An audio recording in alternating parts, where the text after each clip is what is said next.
welcome to Emirates Old Trafford and Lancashire Cricket TV's coverage of the Lightning against Durham here under some fairly pleasant late summer skies, you'll be pleased to know. And also that, of course, after two Roses victories in a row, Lancashire have managed to secure that quarter-final spot in the Vitality Blast T20 competition this season. Truncated, slightly different, but Lancashire once again proving they've got what it takes to reach the knockout stages. But that last 8 game could well still be here at Emirates Old Trafford. One win in the last 2 games should be enough for Lancashire to be able to secure that home quarter-final. But standing in their way this afternoon is a team in Durham who have got aspirations themselves of sneaking into the last 8 after 3 wins in a row for them in the Vitality Blast North Group. We have alongside me a gentleman uniquely qualified to be able to talk about this match today. It is, of course, Keaton Jennings, injured at the moment, but happily for us, able to spend the afternoon with us. First of all, Keaton, how are you? How's the calf? Yeah, all good. Sort of just going through the process of rehabbing and trying to get sort of up and running again. Unfortunately, it's tough to sort of put a date on when you'll get back, but every day waking up and sort of feeling better, thankfully, touch wood, and just hopefully kind of get to the point where I'm able to start running and start sort of putting myself through the paces of what is a pretty tough sport.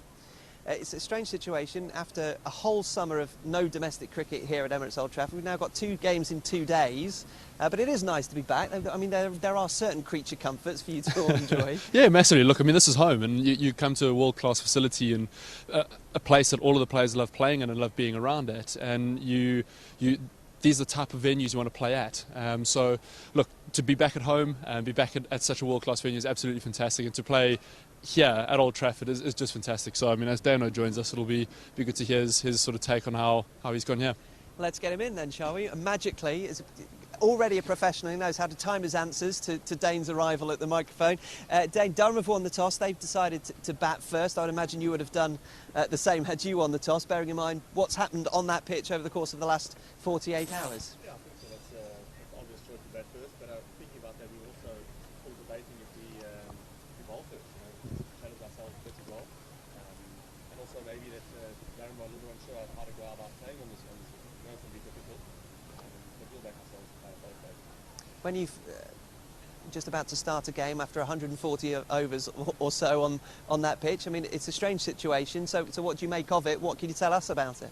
Yeah, I mean, the grounds have done a fantastic job the whole summer, and you can see the square taking an absolute beating. But it's a good wicket. All these wickets that are sort of close to the middle are fantastic. So it's going to be tough.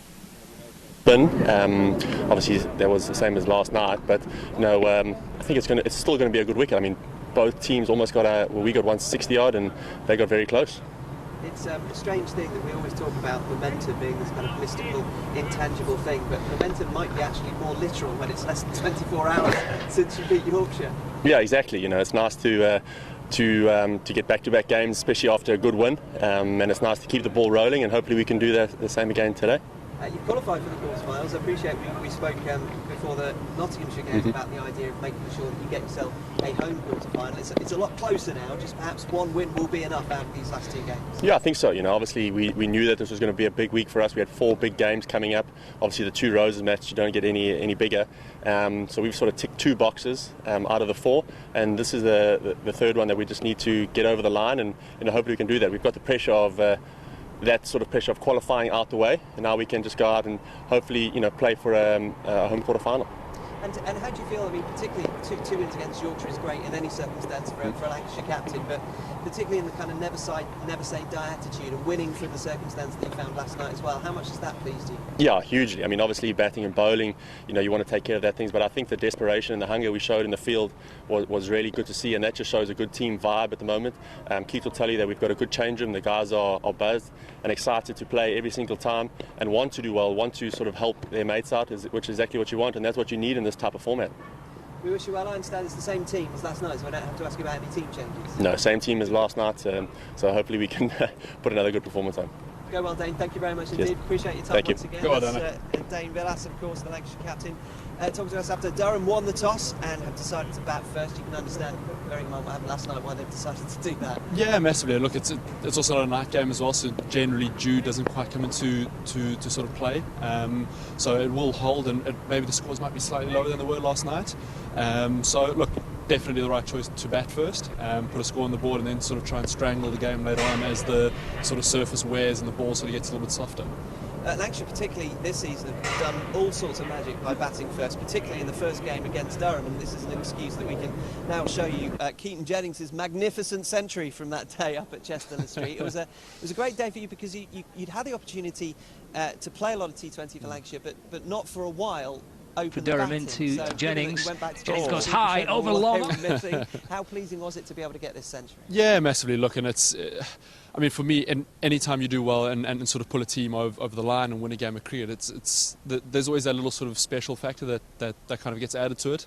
To do it at a place that I play a lot of cricket at, that I hold sort of very dear to my heart, a place like the Riverside, makes it a little bit more special. And then to do it against some of your best mates.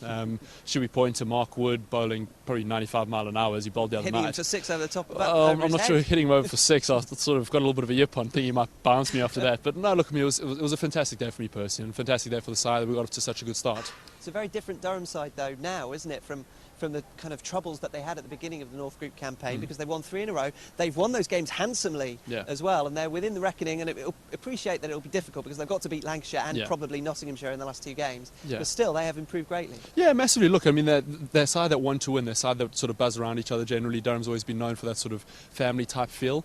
And the guys want to sort of rally around each other. You see the guys bouncing around with a good smile on their face, and they do want to win, and they'll be driven to win as all the teams are. So, look, there won't be a side we should take lightly. There's a side that we need to make sure we compete from ball one, which is probably something that maybe we can be critical of ourselves over the last couple of games. We haven't made sure we've nailed the game all the way through. We've kind of allowed the game to ebb and flow slightly. So, from our point of view, making sure we're critical and being ruthless in the way we sort of clean up this game.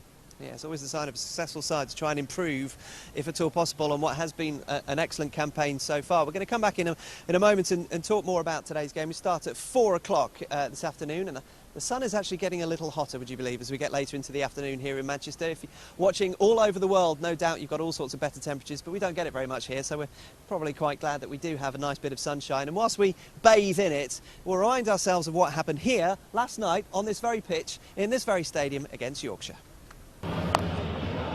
Oh, he's got this. That might be the first of many. Heaved away leg side, muscled down the ground. Hits powerfully down the ground. Won't get away with that. He's trying to bowl as full as possible and get it underneath the bat. That time just a little too full. Oh, another full toss. He's got this one. Fielder out there. Oh, it's gone all the way. Oh, he's going to come down the pitch. It's a super shot. Opened the face of the bat. Now then, Yorkshire. Straight down to mid-on, who makes no mistake. Oh, that's an easy chance, and it's taken well. Ho, ho, ho! Done by the wrong un. Excellent shot.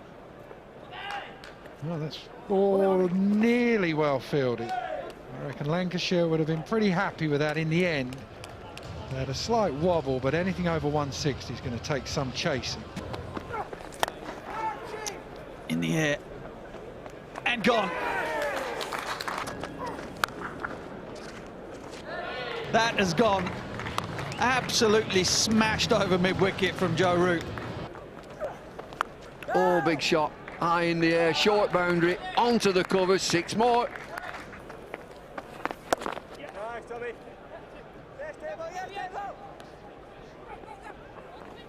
Oh, he's got to be out. Gone. Absolutely roasted. Oh! Tommy, brilliant, Tommy. Yes, Crafty. Hey! Oh, this is close. Brilliant gloves. Gonski. Oh, that's close. That is close. I thought so. Full. Yes, Tommy, yes, Tommy. It's well bowled. I'll get 2 here. Yeah, terrific. Oh, that's close again. Have a look. Brilliant. That's brilliant. Oh, gone. Has he got this? Has he got this? No, he hasn't. Another wicket, Matt Parkinson with his final delivery. Still in this Lancashire Lightning.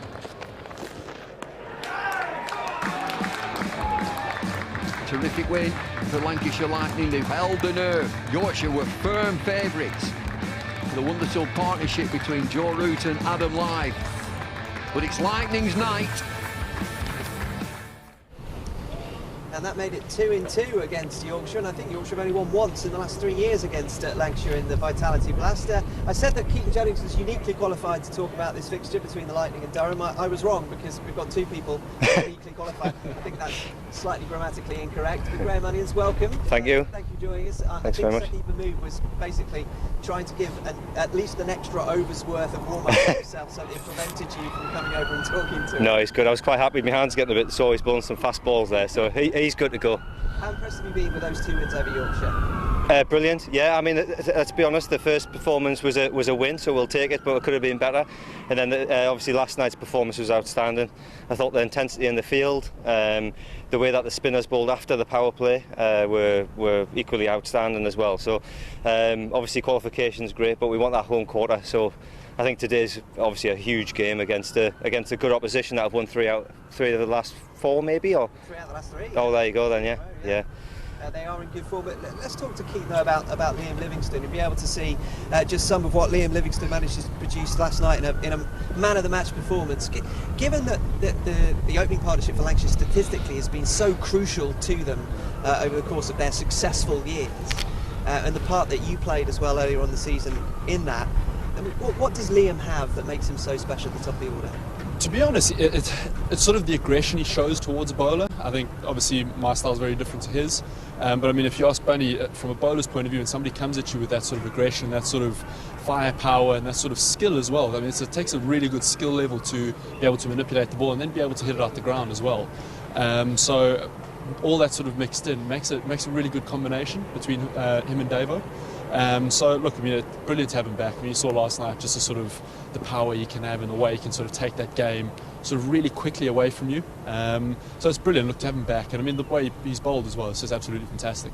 Yeah, it was funny, he told us, and he said to Sky as well last night here in the UK, that actually being away with England and not having the chance to bat at all because he didn't get the chance to play meant that he was bowling to everybody in the net, so he appreciated that his bowling had improved. But Keaton makes the point, Graham, particularly with this short boundary that we've spoken about in the England-Australia game and also last night in the Roses match. How do you bowl to somebody like Liam to try and prevent him targeting that shorter boundary? Well, $1 million question. He's a good player, very, very good player. And the wind's coming this way as well, so everything from that far end, he's going to be going leg side, looking towards that short boundary. But look, it's tough. You've got to be clever. You've almost got to try and think a step ahead of them. In the first 6, it's very tough. It's very much damage limitation, really. But I always challenge our bowlers to keep that mentality of trying to take wickets.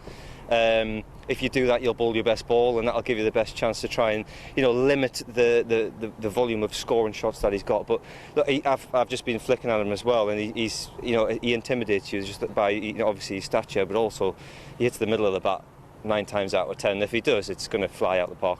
I think especially here at Old Trafford, because generally you'll see the ball sort of get softer as it gets older. Scoring becomes a little bit tougher, so that first 6, as like Bunny was saying, becomes damage limitation. And you got a guy like Livy going well, hitting the ball as clean as he does, it literally becomes petrifying because you can't stop the ball flying around. So that first 6 overs, he can take the game away from you quite quickly. Yeah, that was the story last night, wasn't it? It was the battle of the second wicket partnerships, trying to make as much as you can out of that the first 10 overs or so. But what we're going to see now is obviously Lancashire in the field, and what we saw last night in particular was an extraordinary performance in the field in terms of run-outs. So, I mean, we're going to show you the 3 run-outs from last night, particularly the one that got Joe Root was brilliant fielding, wasn't it, Keith? Yeah, massively. Look, I mean, especially out that side, because it's so big. I mean, you'll see the sort of quicker guys, more nimble guys with good arms out sort of that side, because you get the ball in quite quickly and try and cut off 2s and create those sort of run-out chances. So, I mean, you'll probably see Paul Coughlin out there, who's renowned as being one of the sort of quicker guys around the sort of cricketing world. So, look, it's a tough field to field on because it is so big. It does create opportunities for those type of scenarios, which is fantastic. So hopefully we can do that again and get that one run out of game that can change the game. As you saw last night, that momentum just seems to shift as the ball's getting old and you get that wicket. It's hard to start. So hopefully we can do that again again this afternoon. Yeah, if there's ever any argument, the fielding is the third most important discipline. We saw last night how important it is, because the second wicket partnership was broken, and then the next wicket after that was also a runner. Well, it won us the game really in the end, didn't it? Really. I mean, obviously you talk about the batting and the bowling, but the fielding won us the game last night. I mean, Al Davies ran around that big boundary, little man, his little legs were running around the boundary, and he was picking the ball up and shining it in. So, yeah, I mean, the intensity. Compared to the other night, at Headingley was completely different. We were up for it. We knew that qualification, and just the intensity in and around the lads. We wanted that win yesterday, and obviously we won a home quarter as well. So the lads will be well up for this game as well. Just tell us about the last over, because 12 were needed off Sakib Mahmood's last over. It was his first opportunity to play here, obviously, for Lancashire. How impressed were you with the way that he bowled that last over? We'll show it to you now. It was a great example of how actually the length can be as much as the variation in pace. Well, it's a great example of how to use that long boundary. You know, very much ball into the pitch, slow balls, getting the guys to hit towards that side, really. You talked about before about trying to defend the shorter side, but there's also a skill in trying to defend that longer side as well. And obviously he can bowl a quick ball, but the slow balls into the pitch is hard for someone like Tattersall last night to hit the ball, very much out the ground. It's a 100-metre boundary over that way. It's a massive boundary. And into the wind as well, so it becomes twice as long. So you don't feel like you can hit it 3 times, it's not going to get anywhere near. So, like Bernie was saying, it is a skill and it's hard. Tell us what, you said that it will probably be less than 160 odds that we saw last night. What kind of target would you think Lancs would be comfortable chasing, even though we know the benefits of batting first? Well, look, batting second you want as little as possible, obviously. But yeah, 10, 15 would probably be a decent chase. No, look, it would probably be around the sort of 150 mark. Slightly lower, there's slightly more use on it. It's the daytime as well, so it will be a slightly sort of harder and drier, as opposed to the night time when there's a little bit of dew around. That's just my pre-game call. I've had a little look at it, but that's kind of would be my sort of reading of the situation. Yeah, that's not a bad shout, really. I would say that the power play is going to be key. Potentially a lot more pace off in the power play, but also the pressure's on them, because they're going to have to think, well, okay, last night was 160. If they go too hard and try and get 160, 170, then they could actually, the score could come right down. Equally, if we don't bowl well in the power play and we leave too much up the spinners, that they could get off to a bit of a flower as well. So. In a way, it's not a bad toss to lose, really. Put them under pressure and see how they go about their business. Yeah, that's interesting, is what Dane said, because actually, given that they have to win and they're batting first, they're not necessarily sure how to play on this pitch, and indeed what a good target is to set. So, to Graham, thank you very much. To Keaton, thank you for joining us as well. We'll probably hear from both of you later in your unique positions to be able to talk about Lancashire against Durham. Thank you very much indeed. So yes, indeed, it is Durham who've won the toss, and they will be batting first. We'll get to see the Lancashire, well, Danny Lamb's out there at least. We might be able to see 10 other players as well who are just off camera ready to come on. And you will be taken through this Vitality Bass North Group game, but the dulcet tones of the BBC commentators Martin Emerson and Scott Reed. We're back here at half-time. They're still hoping to try and see Durham if they can sneak into the quarter-finals, but I think they'll need a bit of jiggery-pokery going their way to try and finish third and reach a quarter-finals. Lancashire last night secured their home secured a quarter-final with victory against Yorkshire, and tonight they'll be trying to secure another win, and that'll be a big step towards a home quarter-final, which will be obviously a big boost for them as well. It is another glorious evening. Absolutely beautiful conditions in Manchester. It really is. It's picture perfect, albeit there's a little bit of wind blowing across the ground as we look from east to west, but the skies are blue, the sun is shining. We enjoyed a good night last night with the Roses fixture. It was good fun to watch, and we'll see if this game can match it. I'm alongside Martin Emerson for today's game. We'll hear from Keaton Jennings throughout the course of the match as well. Martin is with me. Good afternoon. Good afternoon. It is a lovely day, isn't it? Beautiful conditions, blue skies. The sky's the limit from a Lancashire point of view, because they have qualified. There's only 4 years where they haven't made the quarter-finals in 18 seasons of T20. Durham still have an outside chance of a third place finish. They are third at the moment, but Their last 2 matches here against the second team, and then at Trent Bridge on Sunday against the top team, so they've got their work cut out, but they have won the last 3 after a slow start in which they lost the opening game against Lancashire. Quite one-sided affair it was, as Lancashire made 170 in their opening stand. And Keaton Jennings, who you mentioned, got 108 against his former team. And that was the only match that took place that night, so Durham were the only side in the country without a point, as everybody else had their matches rained off. And they've been playing catch-up since then, but they have beaten Derbyshire and Leicestershire and Yorkshire away in their last 3 matches. If you're wanting some crumb of comfort from a Durham point of view, they have won on 3 of their last 5 visits here. So 2015 and 16, and then 2018 in that final over where Liam Travascus took 3 wickets for 1 run. And they definitely needed to win their last 2 to try and go through as one of the best third-place sides, because the other 2 teams in the other groups who are third have 2 more points than Durham. We shall see, but it's been, as you mentioned, bearing in mind it took a while to kind of get up and running in the format this year for Durham. It's been a good few games for them in 3rd position, fresh from a victory against Yorkshire, looking for win number 4 of their group campaign. So here we go. The first ball of the match is a delivery by Tom Hartley to Alex Lees. That's down the leg side. So a wide has been signalled by the umpire, so Durham are up and running, 1 without loss. Hartley into Lees again. And that's just dabbed up through mid-on for a single. First run off the bat for Lees and for Durham. The score moves on to 2 without loss with Graham Clark, the batsman, alongside Alex Lees. Lancashire last night managing to hold their nerve in the end, because it was a little tight, that Roses match, with Root and with Lythe batting it. In truth, Yorkshire probably should have gone on to win it. They're in such a strong position. Lancashire found a way to win that match. We're using the same pitch. It's the same pitch that was used on last night, which was the same pitch that was used on for the one-day international against Australia, the final one-day international. So Hartley's into Clark. Eased away through square leg for a single, and the score moves on to 3 without loss. So little surprise, I think, that when Durham won the toss about half an hour ago, that they decided to have a bat first, because it ain't going to get any easier to bat on. As Hartley's in to Lees, looks to sweep it. Now the ball, off a thin something, disappears down towards the boundary, but below us for 4 runs. A little thin bottom edge off the bat of Lees as he looked to sweep that delivery, and down towards the boundary for 4. So 7 without loss now, halfway into the first over, the first boundary of the game for Durham. So we're on the same pitch. So there'll be plenty of spin again today. Oh, that's a good looking shot. That's 4 runs for Alex Lees. Punched down the ground through a straight mid-off for 4 runs. And Lees moves up to 9. And Durham 11 without loss. And I like this bright yellow top with a little blue on the sleeves there. And Lancashire all in red.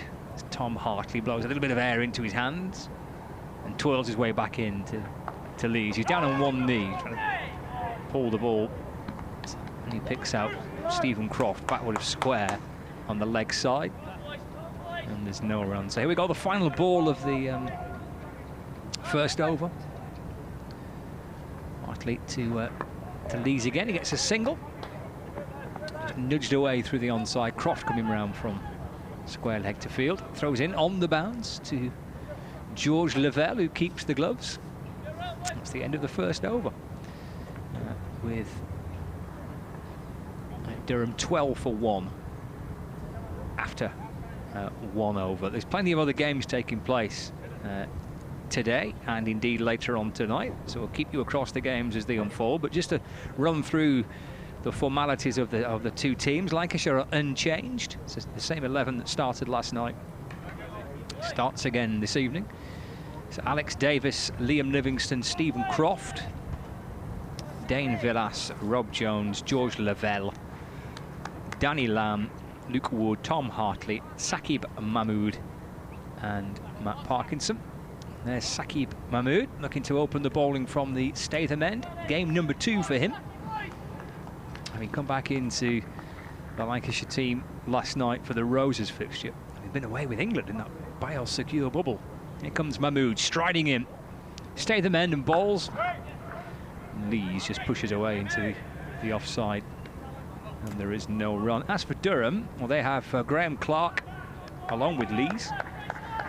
Ben Rain, David Benningham, Burradine, Cars, Paul Coughlin, Scott Steele, Liam Travaskis, Matthew Potts, and the skipper is Nathan Remington. 12 without loss with 1 ball into the second over. Back for game number 2 at Emirates Old Trafford for Lancashire this season. Mahmood right on over the wicket balls and pushed up to mid-off where Luke Wood picks up and got through for a good single there. Then he's mind up quickly, Lees, that he wanted one. Just easing the ball past the bowler and up towards Luke Wood. Decides against looking to throw at the stumps. 13 without loss. Lees moves on to 11 and Clark on to 1. Mahmood bowling the final ball of that Roses fixture last night and bowling it superbly. And a wee bit to it. I think it's 12, wasn't it, required off the last over last night.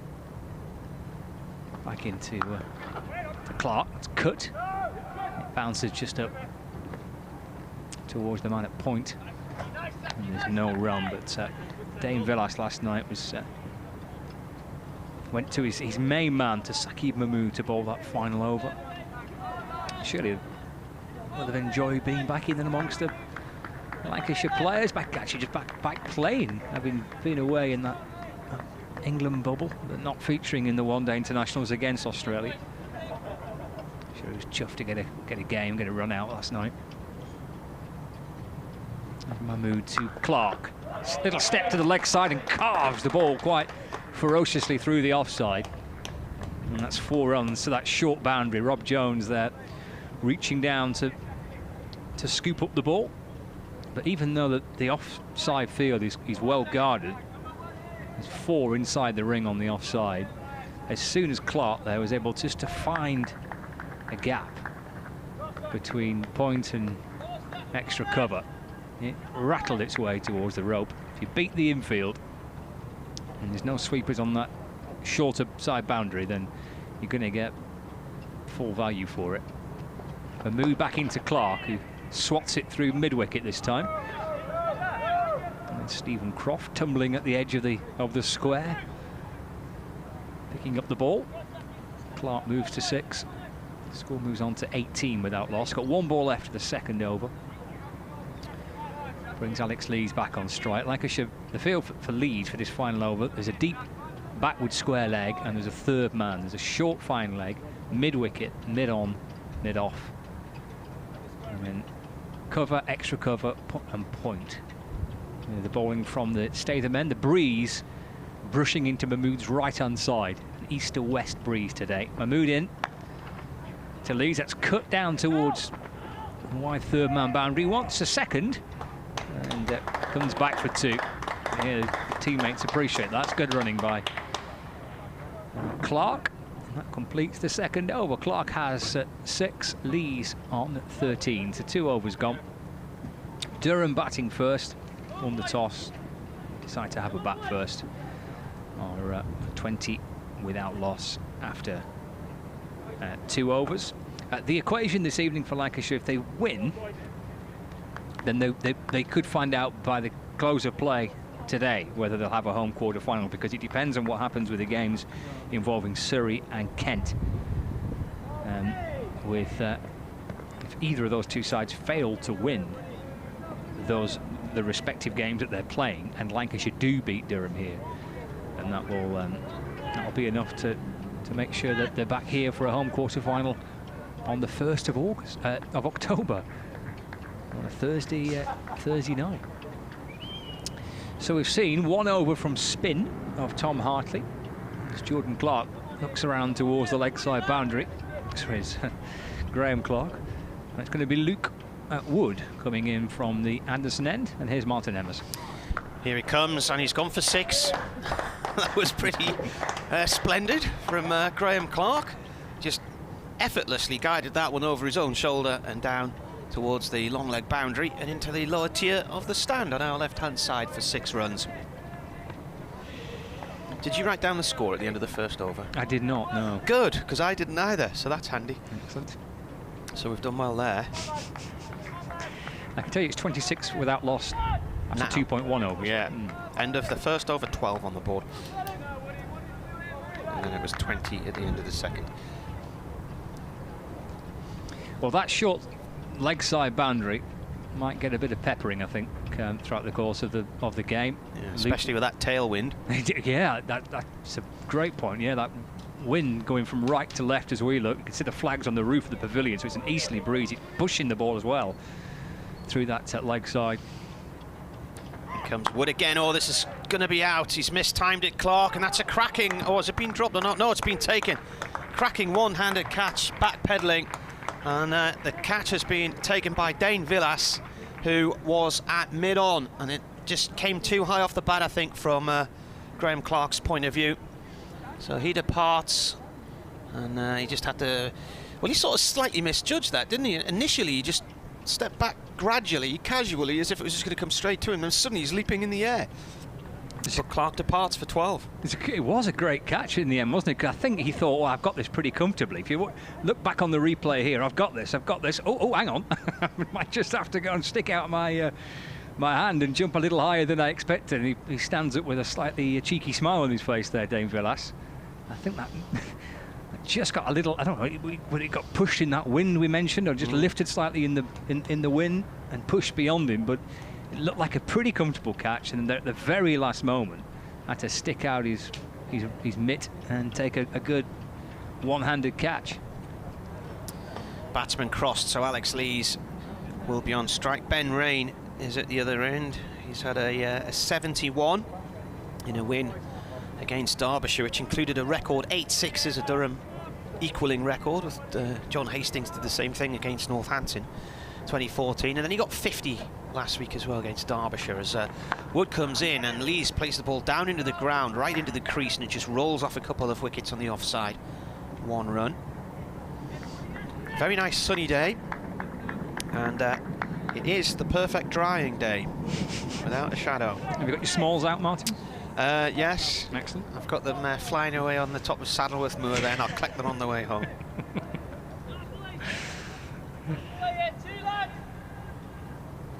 Remember a game here, mate? I can't remember if it was last season, the season before, where it was a day similar to this, with the breeze and it was warm and it was sunny, and out the back. Wood in, turned by Rain down towards fine leg on the discs, and it's cut off by Danny Lamb. We're on the third level here, our commentary box on the top level, and at the back of this level there is an open little area. Oh, the patio area. Yeah, a little kind of patio area. That would be a great place to hang. Well, they did. They put a washing line from one end to the other and put a load of towels over it. Great idea. They dried within minutes. The fact most of them were found in Macclesfield the next day.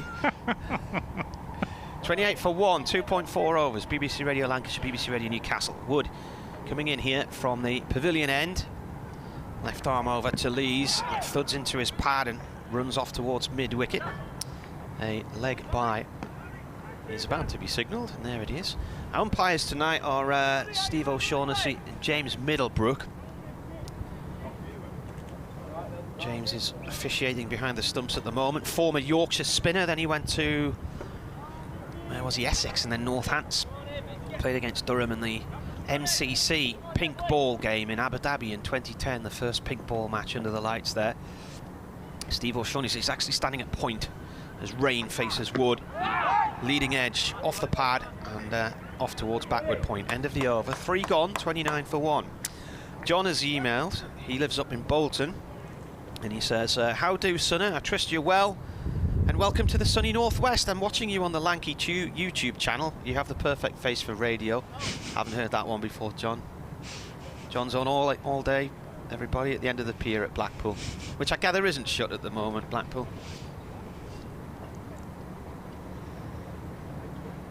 Local lockdown in Sunderland now. And Durham and Northumberland, Tyne and Wear. I think we're going to have a lot more of them before long, aren't we? They've stretched across to West Lancashire today as well. Liam Livingstone will replace Saqib Mahmood from the Brian Statham end. So Livingstone right arm around the wicket ball. That's cut through the offside, but Luke Wood, one of 4 fielders inside the circle on the offside, he's there to field, and there's no run. 1 over from Mahmood, went for 8. Hartley ball 1 overs, went for 12. Livingstone to Lee, he just turns the ball up off his pads through mid-wicket, where Rob Jones comes up to field.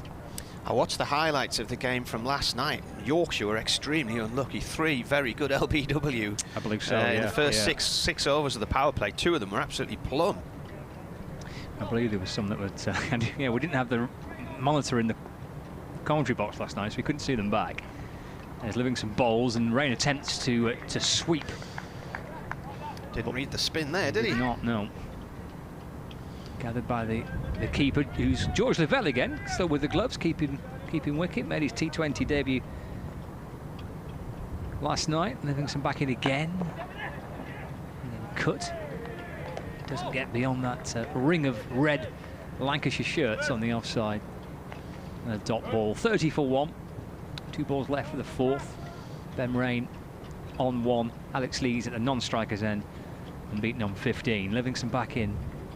Down on 1 knee, going through the onside. Now then, who's underneath it? Rob Jones stretching for it, but beyond Rob's reach. And that's over the rope for 6 runs for Ben Rain. For a second, he may have been a wee bit concerned with Jones setting himself to take a catch, but too high for him. Rain moves on to 7. Durham at 36 for 1. His long hair poking out from underneath his hat, his sunglasses on, and his... Livingston tosses one up, and this time over mid-on by Ben Rain. Will it be 1 bounce? And 4 it is into the lower tier of the stand below us. Such a pretty tidy start. The batsmen have managed to fight back in the latter part of that Liam Livingstone first over, having a slog swept one through mid-wicket and then sending one over mid-on for 4 runs. 40 for 1 after 4 overs. Yeah, Rob Jones there, he's got this little moustache going on, a little bit of a goatee beard, sunglasses long, what looks like sort of straggly hair. I'm not kidding you, he looks like one of the undercover cops in Narcos. I don't know what that is. Well, it's been a few series now. It's about the drugs wars in Mexico and Colombia in the 70s and the 80s and the 90s, and the Americans sending their undercover officers in, going after the likes of Pablo Escobar. And so Rob Jones looks a bit like a Colombian drugs lord. No, he looks like an undercover CIA agent. New over, Lee's down the track here and punches this delivery from Lamb out towards mid-off for 1. I think you'd quite like that, Rob Jones. That's not. I think I'd quite like to look like an undercover CIA agent. Yeah, as long as the Colombian drug barons don't work out who you are, because you could reach a grisly end. It's probably better off playing cricket, in all honesty. It's a safer occupation. Yes, I think so. Jones in. Not Jones, it's Lamb. That's played away by Rain off towards deep mid-wicket. Danny Lamb, 19th T20. And he's taken 16 wickets, best figures 3 for 30 against Leicestershire on his debut. And he's bowler number 5 already from Lancashire. There we are. Keeping the bowling options circulating. Comes in right arm over from the pavilion end, and Lees again with a little single out through mid-wicket. A bit of rotational bowling. You expect a lot of turn on this pitch then, you assume, because it's been used already twice this week, hasn't it? I would think so, yeah. It was used last night for the T20 game. It was used for the final one-day international between England and Australia. I mean, bowls, Rain drives hard, way out into the deep on the leg side, and he's going to be out. He has found the fielder way out there. And it is Liam Livingstone. I thought for a second that was going to sail way past him, but he's trying to hit towards that long boundary, towards the old media centre, and he's trying to hit into the wind, and it just sat up nicely for Livingstone, and he takes the catch. Rain has gone for 12, Durham 43 for 2. It's a fair old hit after that boundary. I mean, he's 10 out of 10 for bravery, taking it on, trying to hit it out the park through the leg side, but trying to clear the man positioned in the deep to the biggest boundary on the ground is a brave move, and one that didn't work for him. Need I suggest that a bit like at Yorkshire the other night, not every ball has to be smashed out of sight and play percentage cricket? Durham kept doing this against Yorkshire, kept losing wickets, just small partnerships. The other night, though, they got off to a start with a 46-run partnership, and they haven't had that luxury today. The partnership for the first wicket was 26 and 17 for the second. 4.4 overs to go. There's still plenty of cricket to be played here, and you must see out your overs, which is something they also didn't do the other night. They did fight back well with the ball, though, to contain Yorkshire and bowl them out for just 104 while defending 148.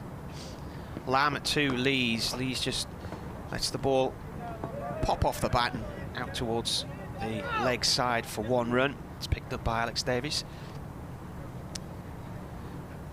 Durham in their yellow tops with the azure blue arms and bottoms, and it's a lovely shade of red, the Lancashire strip, isn't it? It's a really nice colour, that. Fire Brigade red. It's like a fire chief's car. Last ball of the over. 44 for 2, Lamb bowls, and it's played by Beddingham towards point, no run there. Dot ball. So 5 gone, 44 for 2 here on the BBC. Yeah, 1 over left of the power play. I mean, lost a second wicket there, Durham. Just takes the edge off what I think up to that point had been quite a decent power play. Lancashire and Yorkshire's power plays last night, and Lancashire 46 for 1 after 6. I think Yorkshire were 56 for 1 after 6. So floating around the 40 mark just for the loss of 1 wicket would have been pretty decent going into this final over of the power play. But 2 down just changes it a fraction. Mahmood comes back into the attack, replacing Liam Livingstone, so he's chopping and changing, isn't he? It's 1 over each per bowler at the minute. 1 for Hartley, 1 for Mahmood, 1 for Wood, 1 for Livingstone, 1 for Lamb. And now back to Mahmood. Alex Lee's on 18. It comes from Lancashire, an England man. Just steered away down towards short third man. Alex Davis stops it. Not before Lees gets a single, so he moves up to 19. The score moves on to 45 for 2, with Durham batting first, having won the toss and opting to have a bat first. It's a blustery day, but the conditions are excellent in terms of the weather. Nice, bright and sunny, which is great to see. Just how bright and sunny it will be come the 1st of October. We're playing a quarter-final, remains to be seen.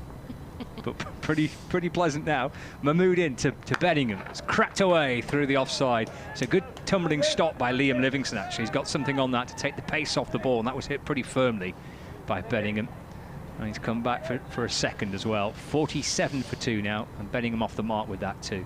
So Fred Boycott on Twitter, rain out slogging, they never learn.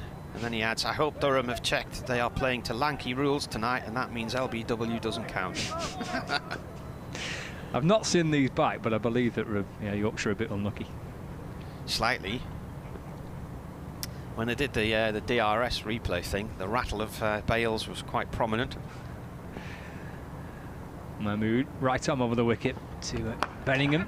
Launches the ball through the onside. Jones underneath it. Takes a terrific catch as well, Rob Jones, to keep it whilst tumbling backwards and ultimately falling on the floor. He did well, Jones, to make sure he clung on to the ball there.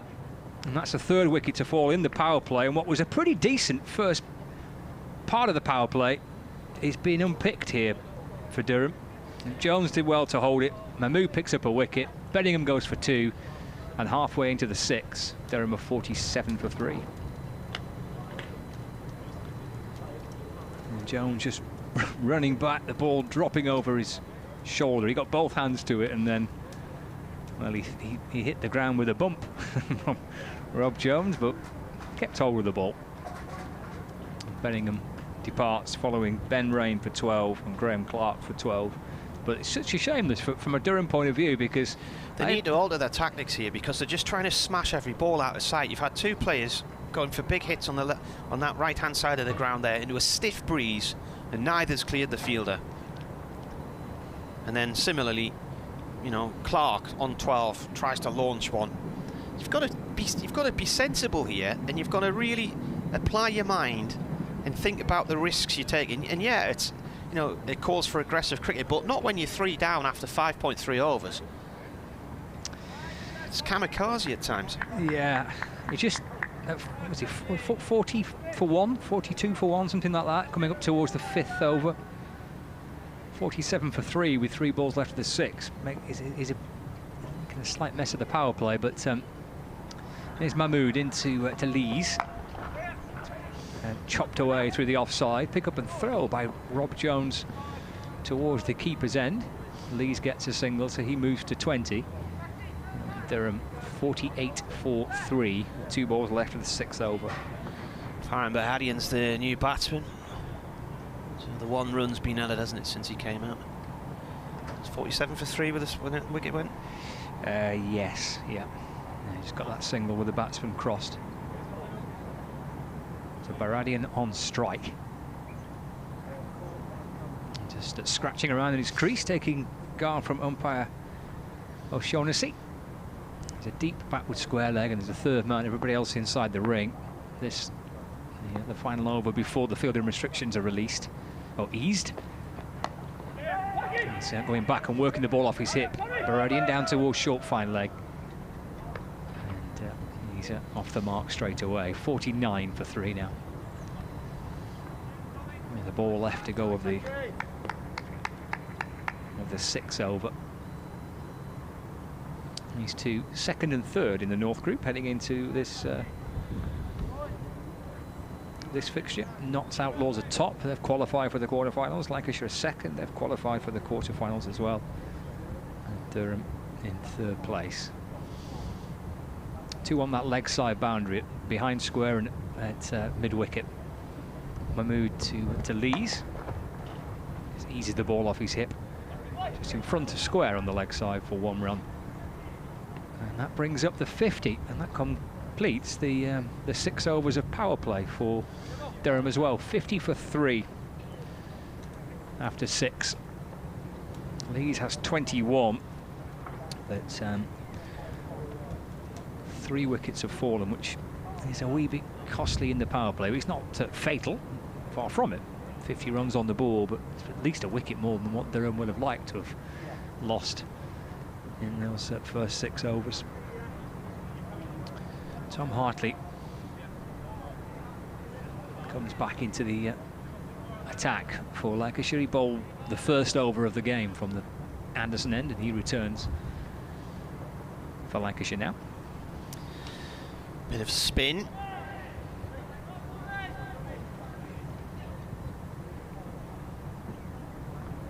Slow left arm. Oh, now that nipped back in on Alex Lees. It looked like he was going to go big on that one, and then suddenly he was checking his shot. 1 run out through mid-wicket.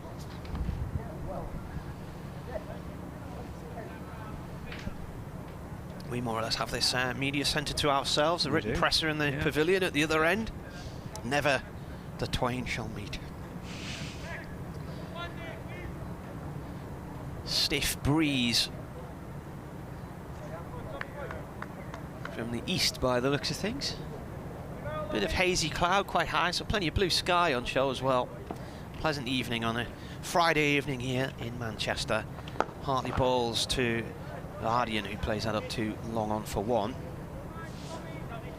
I think Durham just need to sort of take stock for an over or 2 here. Get a partnership going.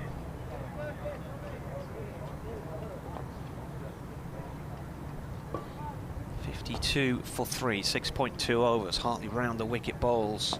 Played by Lees out through the mid-wicket area for 1 run. And picked up out in the deep there by Liam Livingston. Got Alex Davies out on that side as well. Guardian on strike now. He's played for South Africa in limited overs cricket nearly 100 times.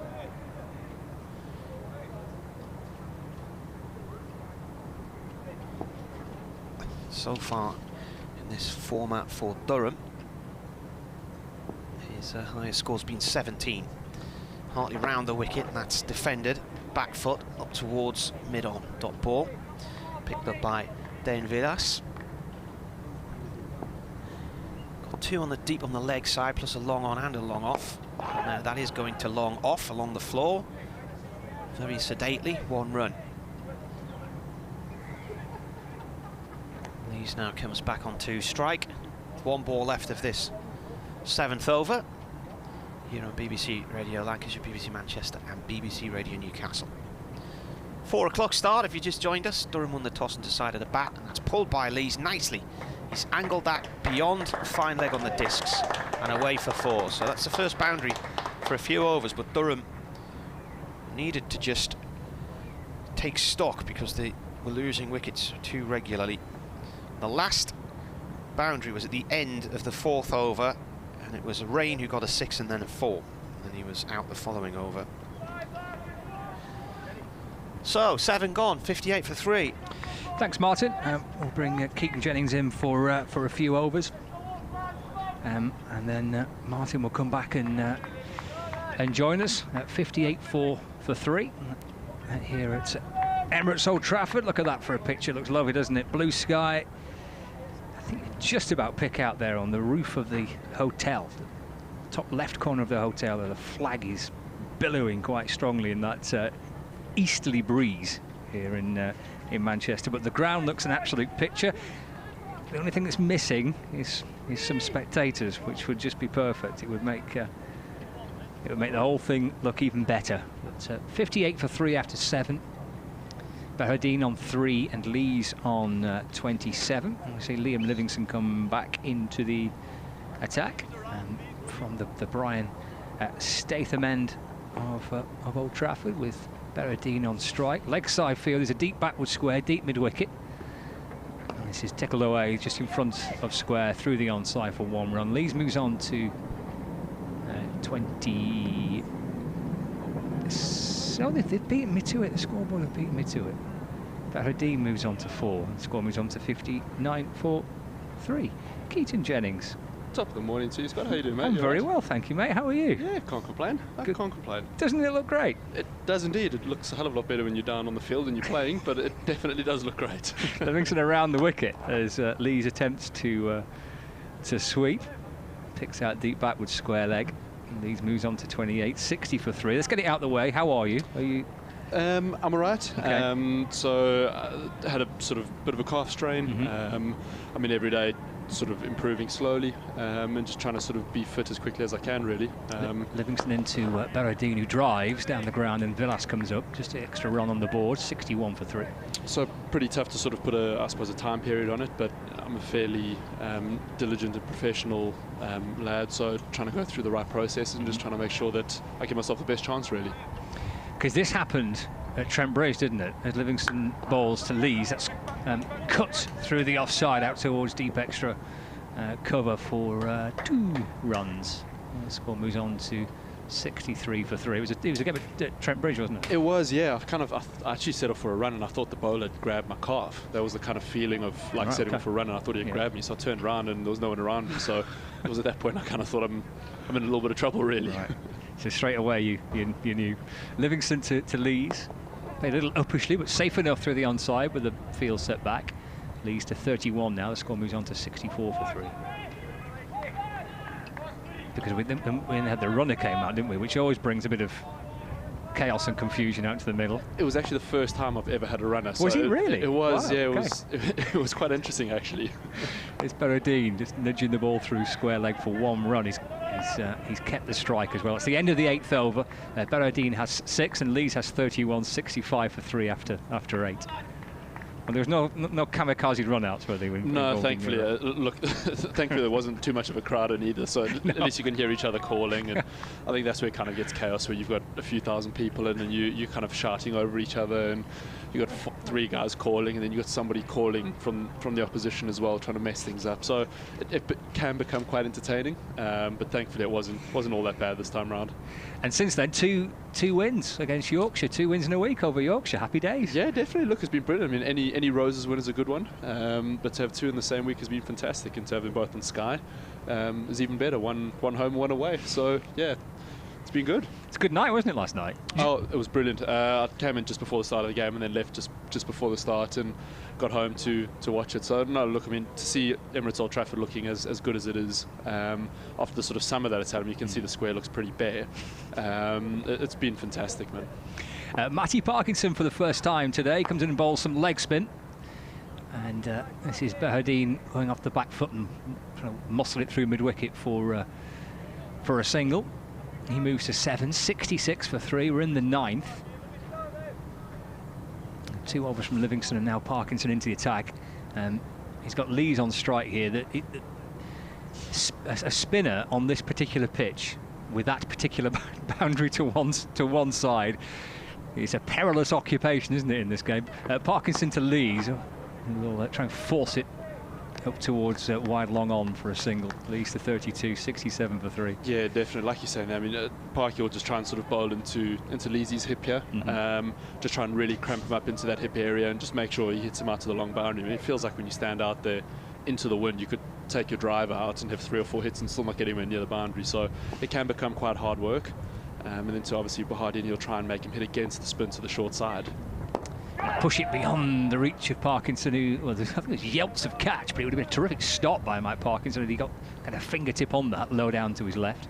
An extra run on the board, 68 for 3. And there's that strong breeze, isn't there? It's battering the ground from right to left as Keaton and I look on, east to west.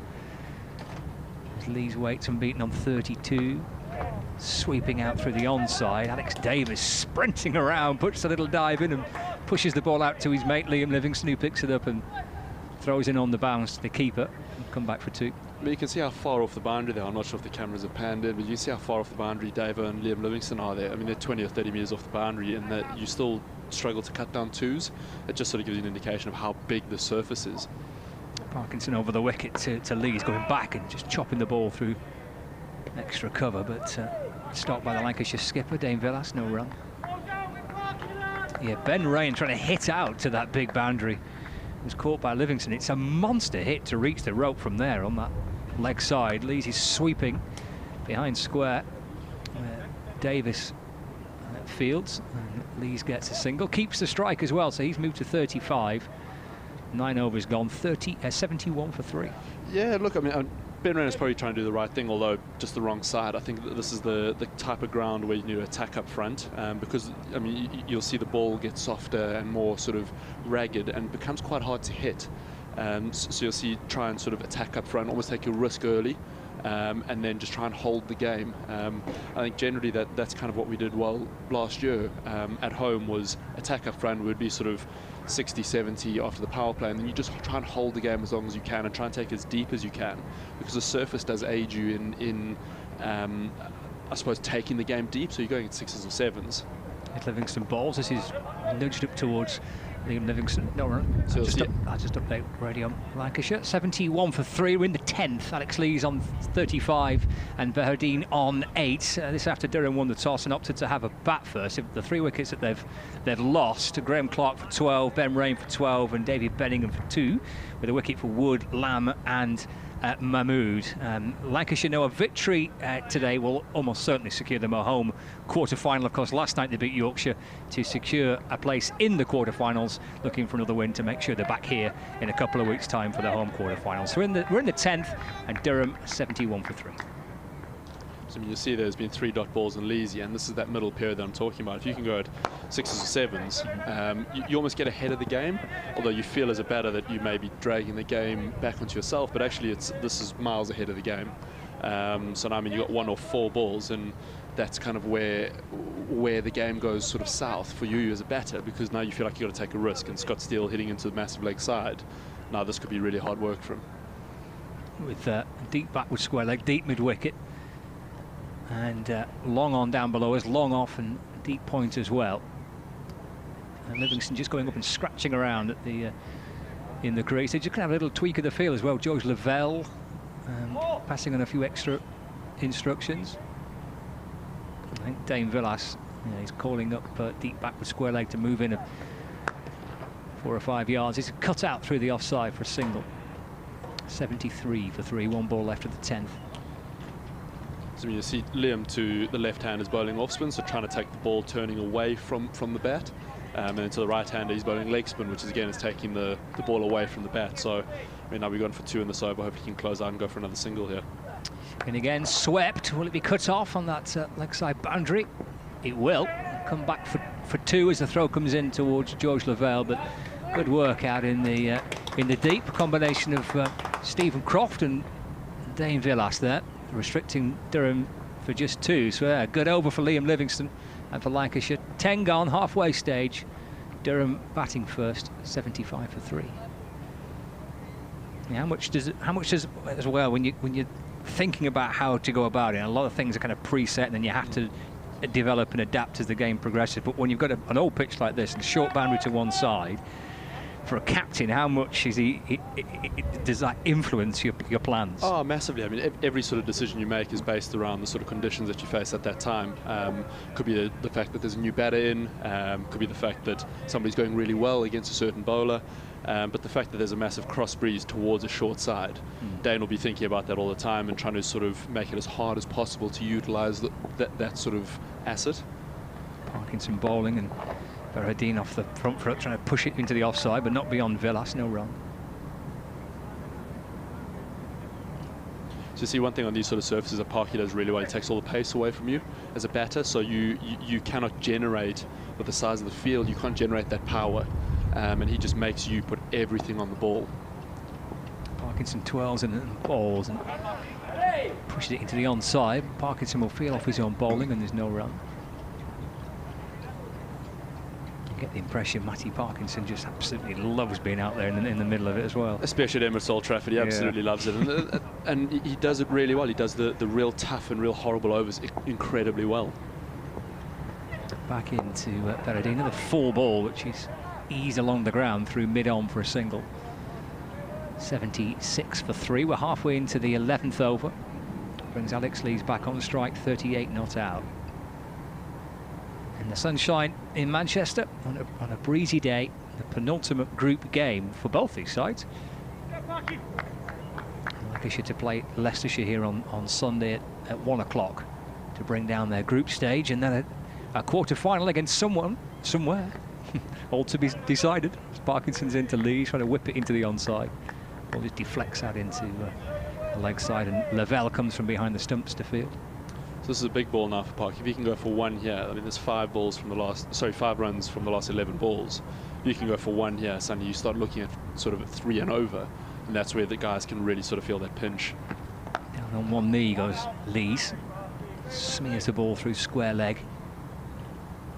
Gets a single, he moves to 39, 77 for 3. 1 ball left of the over, it's gone for 2 so far. Berhadine back on strike. He'll be looking to that boundary on the leg side. I guess you can't help yourself, can you? You can't at all. Parkinson is in and bowls. He's onto his toes and just nudges the ball through mid-wicket for a single. He moves to 11, 78 for 3 after 11, Durham, with Berhadine on 11 and Lees on 30, on 39. We saw some wonderful shot. In fact, in the game that again between England and Australia, Maxwell, we saw pepper that leg side boundary. We saw Liam Livingstone last night again targeting that leg side boundary. Yeah, definitely. I mean, that's where, especially up front, when you can almost take the game away from somebody in that first 6. But I mean, that's what Maxi, I mean, for those that watched the Australia game the other night, to hit spin, especially here at Old Trafford, sort of over the boundary so consistently, it can be really, really hard. So I mean, he did it consistently, he did it well and clinically at the right time. So I mean, it was great to watch, albeit from just a general sporting point of view. It's tough to watch England lose at any point. But yeah, look, I mean, it's a great ground to play at. It can be really hard work to bat. It can be really hard to work to bowl as well at certain times. Here's Lamb back into the attack. Over number 2 for him. Clipped away through mid-wicket. Alex Davis making up the ground to field. Extra run on the ball for Durham, 79 for 3. So you see Lemmy will try and take all the pace away here. You almost try and bowl every ball being a cutter. Just trying to take everything out of the batter's favour, trying to make it as hard as possible to generate that power and generate that speed on the ball. Bowling off like sort of little cutters away from the bat. And you know as Leesy now is going to try and target that short side, so you almost try and bowl off cutters to make it a little bit tougher to access that area. The T20 skills of a bowler. And Danny Lamb. He's had a good T20 competition for Lancashire this season. This is pushed wide of off stump. Lees drag it through the onside. In the end, just kind of toe ends it back to the bowler. No run. The pressure's building. There's been what's it, I think 3 or 4 overs without a boundary, so there's going to be a shot at some point soon in the next couple of balls, which is either going to end up being a boundary or wicket, I feel, for Lance. Sense that, don't you? Yeah, that kind of build-up of something's going to give. Big hit for 6 or a wicket. Full-length ball, which Lees drives through the onside. Jones comes up from deep mid-wicket to field. Lees moves to 40 now. 80 for 3. Alex Lees proving to be pivotal here for Durham if they're to post a good score. He's in. He's unbeaten on 40 from 37. Danny Lamb bowling from the Brian Statham end. Running in towards the pavilion. Here comes Lamb over the wicket. Little step to the leg side by Berardine and little flick of the wrist. Snaps it through mid-wicket for a single. Takes him to 13 now. 81 for 3. Still that wait for a boundary continues. 3 off the over so far. When you're out there batting, Deaton, as well, you know you've not hit a boundary for a while in T20 cricket. How difficult is it just to try and concentrate on just ticking over with 1s and 2s? As he goes for a big hit this time, Lees, but again, doesn't really connect with it. Just gets 1 run for it. Well, the hard thing here, especially at Emirates Old Trafford, when you feel like the wicket's slow and it's stoppy and you can't actually hit the ball clean, when you feel like you're not going to hit a boundary, you don't have an area where you're going to get one, that's where you can become almost slightly panicked. Okay. And suddenly when you look at the last sort of 3 overs, hopefully this ends well here. I think they've gone at sort of 3.5 and over, which... Final ball of the over, gone for 4 so far. So like 5. So what's that? They've gone for 4, 4 and a 5. So you as a batting side, you start feeling behind the rate. You're not hitting the ball clean. You're not even getting a run a ball, and that's where you can become a little bit panicked and try and hit a shot that you shouldn't. So I think for me the next 2 overs are crucial for both sides really. If Lancs can nail down the next 2 overs and make sure we really strangle Durham or potentially pick up a wicket, it could become really hard for them to try and generate any sort of momentum for the rest of the innings. It's been 6 overs since the last boundary, Martin Emerson tells me. Yeah, look, like I say, it can be really hard work out of power play. That's why I say somebody like Rayno trying to take that risk in power play, maybe just the wrong side. You want to try and get ahead of the game, and that's what somebody like Livy does so well, is takes that risk up front, puts you ahead of the game so that you can just hold on. So like I said, if you got Tommy Hartley now, if he goes for sort of 3 or 4 in the set, it can become really hard for an opposition to try and drag the game back from that position.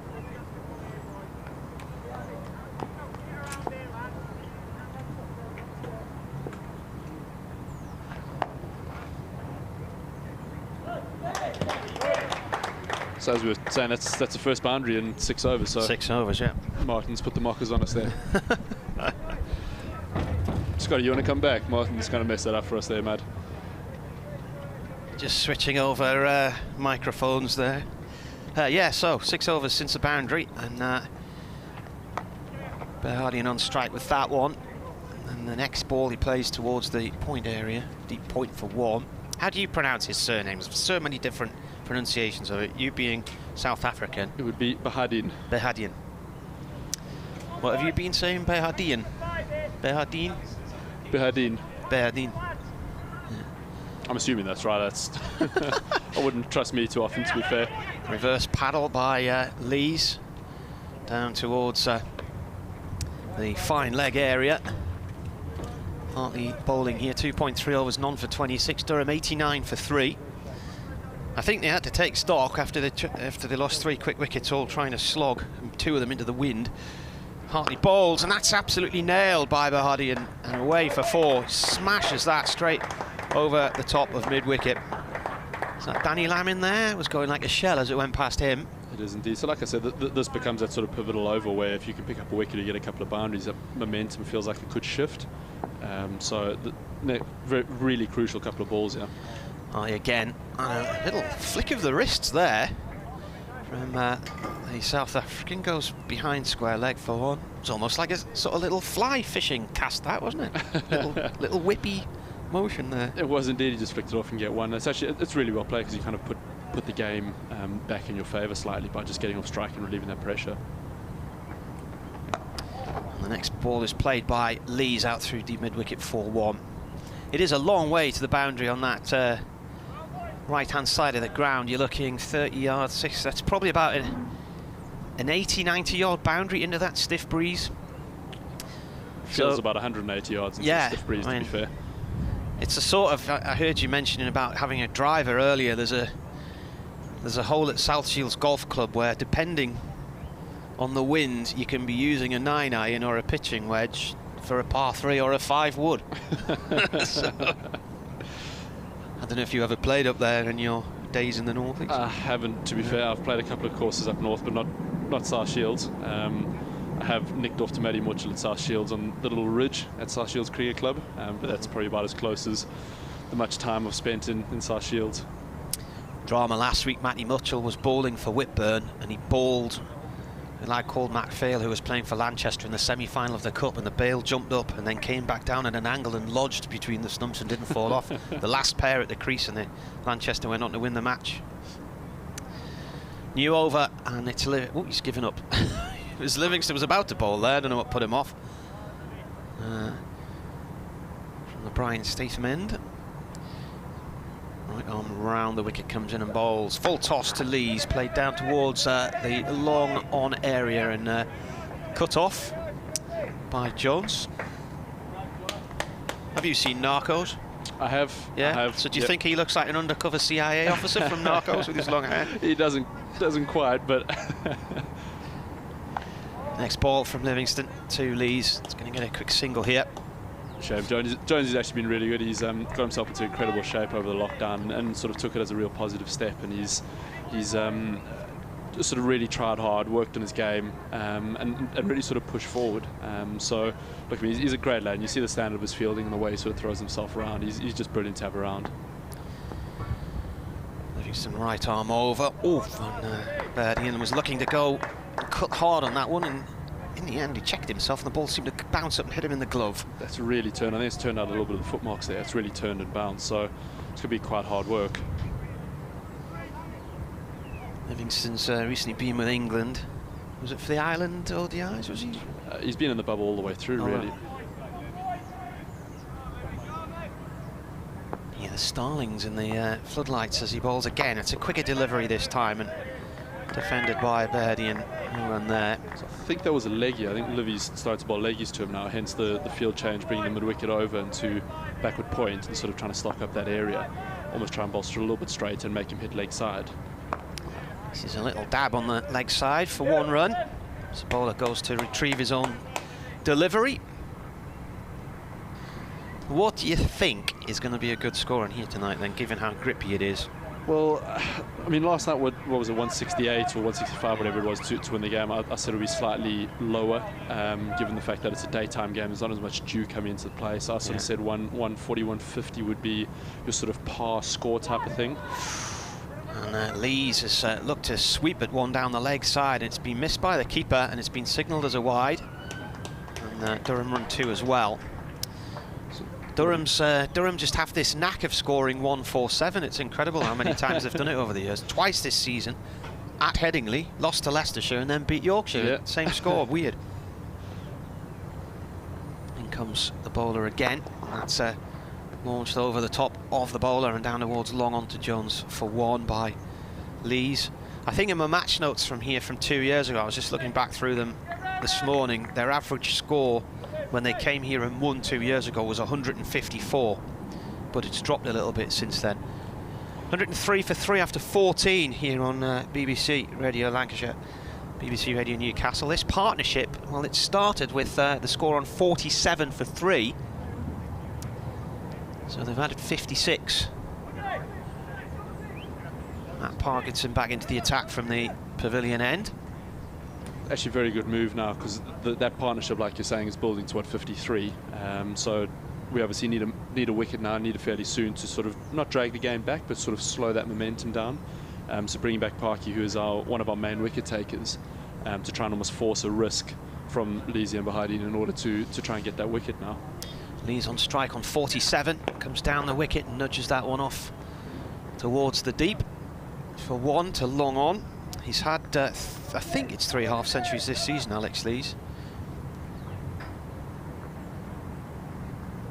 I'll take your word for that, Martin. He's had a 51, a 53 and a 77, his highest score in T20.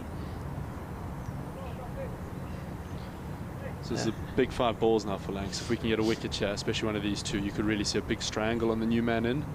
You see guys real close, sort of strangling the guy to not allow him to get off strike. So watch Bihardine trying to go to the leg side here, could see a top edge and get a wicket. Steps across his stumps to try and con the bowler, but it's a fairly straightforward delivery in the end, at the target, not looking at the man. 1 run up towards long on.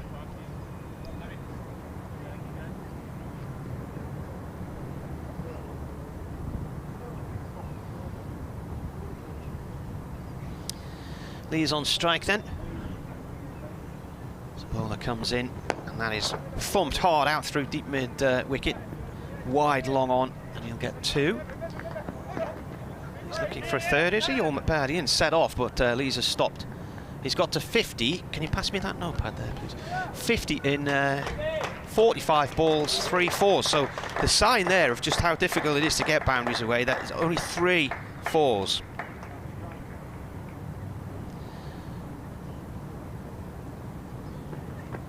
He launches at this one, and that's gone off towards the long on area once more.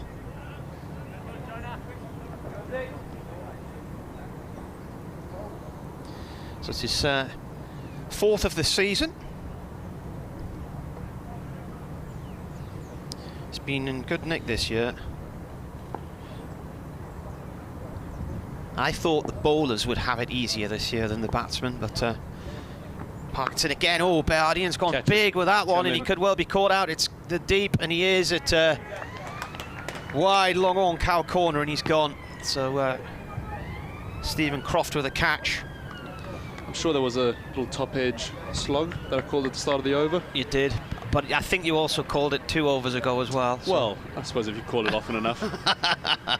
Yeah. Even a broken clock's right twice a day, isn't it? It is, that's right. Well done. Yeah. So I mean, that's when you look in the context of the game, that could massively set Durham back here, because Parky had another 6 balls left after getting out of this over.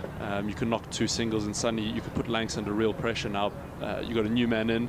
Carsi could find it really hard to try and push the game forward at the same rate that the 2 set men were.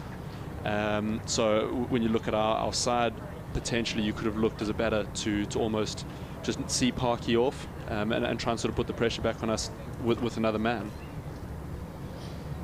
Well, Carsi's been doing okay with the bat in this, particularly quick between the wickets as well. Got big strides.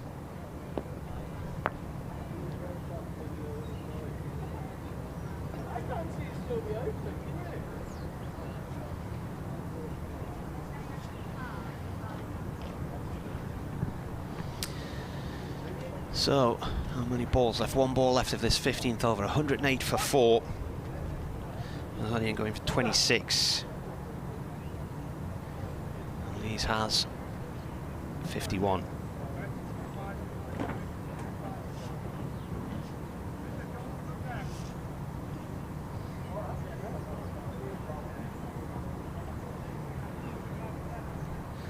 Sun continues to shine.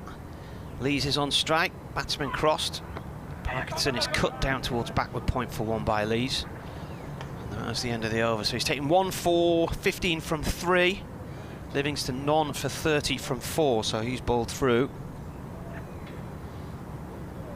Durham 109 for 4 after 15 overs. So they do have a little bit in the tank now after that partnership of 61. I made it from Bihardine and Lees. They came together halfway through the 6th over, and the wicket fell with a ball to go in the 15th.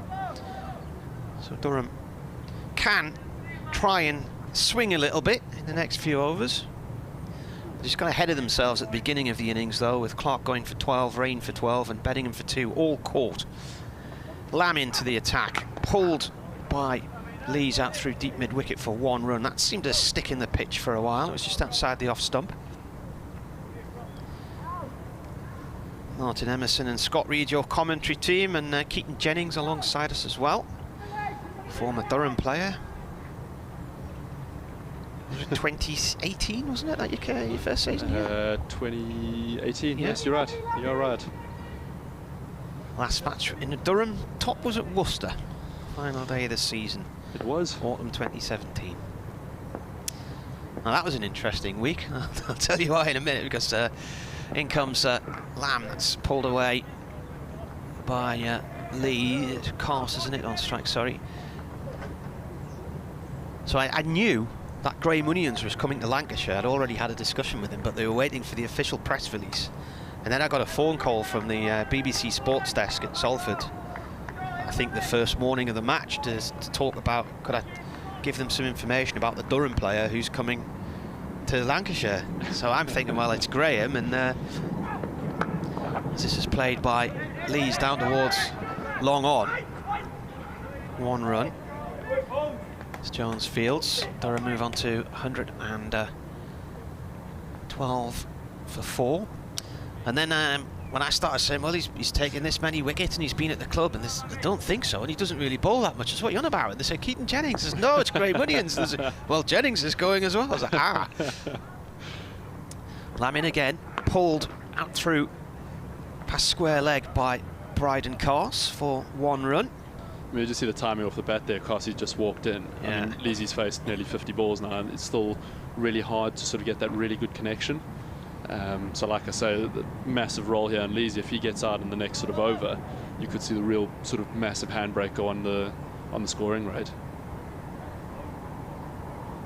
Lee's on strike, bat raised, drags the ball past square leg out towards the boundary on the west side of the ground, where they either have that massive temporary stand here for test matches and whatnot, or stages when they have gigs on this ground as well.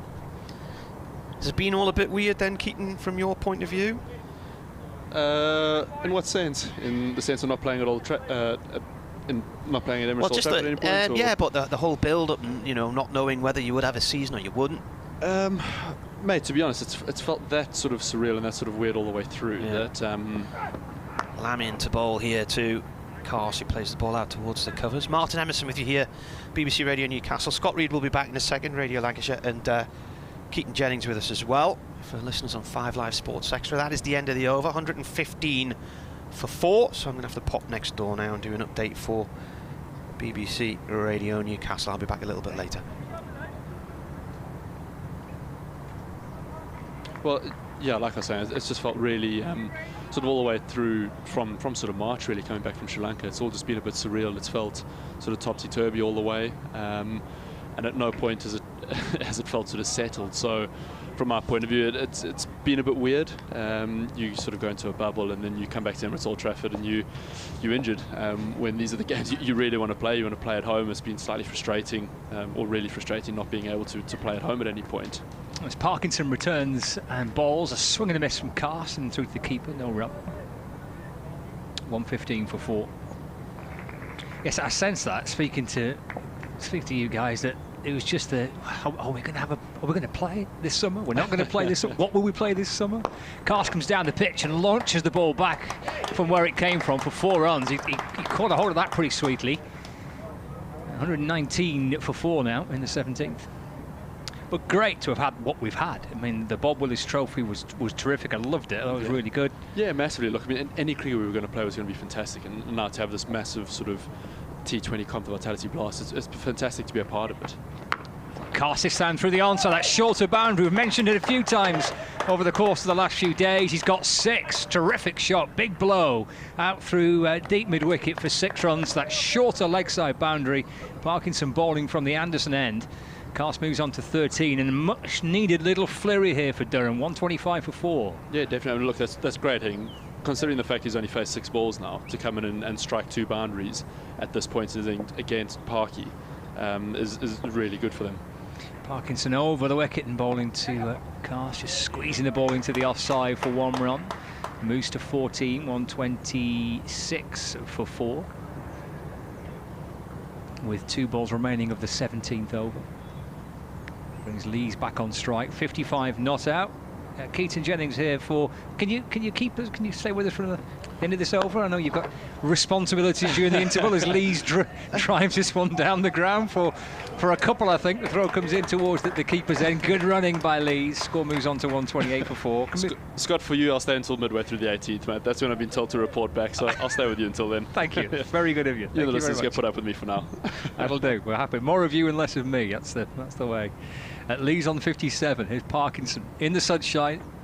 Brings Lees down the pitch and he works it a little uppishly, but safe enough through wide mid-on.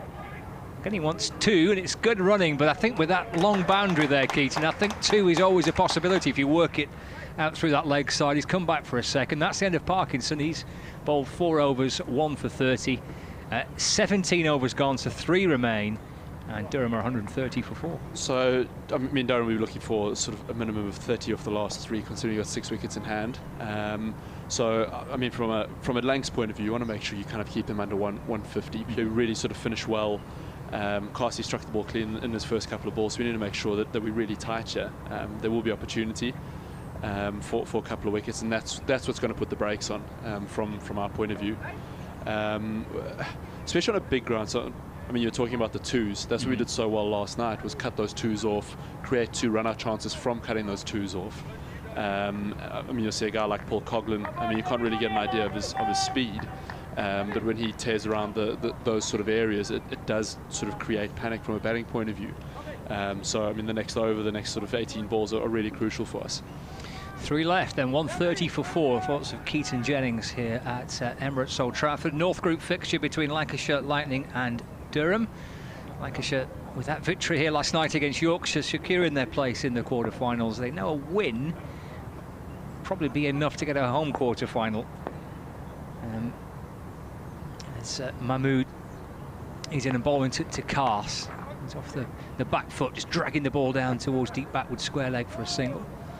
Kars moves to 15, 131 for 4. Already today, victories for Surrey and for Kent and for Sussex as well. So Surrey beat Hampshire by 9 wickets. Kent beat Essex Eagles by 4 wickets. And the Sussex Sharks were 3-wicket winners over Middlesex. The game between Somerset and Northants and Leicester and Notts are just getting underway. 131 for 4. And Durham are 131 for 4. We're just starting the 18th over with Alex Lees on 57 and Kars unbeaten on 15. A wicket for Parkinson, 1 for Mahmood, 1 for Wood and 1 for Lamb as well. Lancashire know a home win might just be enough to sneak into a home quarter-final tie. They've still got 1 game to go after this one. So in the 18th over, Durham batting first are 132 for 4. And Lees moves on to 16. That brings Kars back on strike. So I think that the wins for Surrey and for Kent. Now, I've been doing a few mathematical equations because I've got nothing else to do with my life. And I'm not so certain now that Lancashire can be guaranteed a home quarter-final tonight with a win. It's Parkinson balls to Kars. Really well bowled there. It's really sort of sat on the surface out towards the long side and really made that tough to hit. That's really, really well bowled. Yeah, Scott, to be honest, I'll take your word for it. Well, no, honestly, don't do that. I haven't looked at the sort of tables. I never really do. From a playing point of view, I'd like to just sort of focus on each game, make sure we're trying to win. I suppose it sounds so cliched, but trying to make sure we're doing the right things every day. And from our point of view, all we can do is focus on this game and make sure we try and win that. That's the sensible way of approaching it. I think I'm going to forget about trying to work out permutations and just concentrate on commentating at 1 game at a time. Mahmood in and balls, a short ball. Oh, this is ballooned over mid-on, beyond the reach of Villas. Will it get down towards the boundary? Well, he's sliding down below us and crashing into the advertising board. But he saved some runs for his team, as Dane Villas. Of course he has. Score moves on to 135 for 4. Terrific work by Villas. Down in the boundary below us. Yeah, Dana moves quite well for what's he, about 43 at the moment? You give him some stick, don't you, your skipper? Yeah, we definitely do. How old are you at the moment, Scott? How old am I? I'm 35. 35? Yeah. Yeah, Dano's, I think Dano might be 36 actually, so he moves pretty well. He's one of the fitter lads. And he generally tells the lads that he's quite fit as well. So I'm looking forward to the day his old bones start to creak. Lee's on 60, so fallen wide ball by Mahmood down towards third man. score ticks along to 136 for 4 with 1 ball left of the 18th.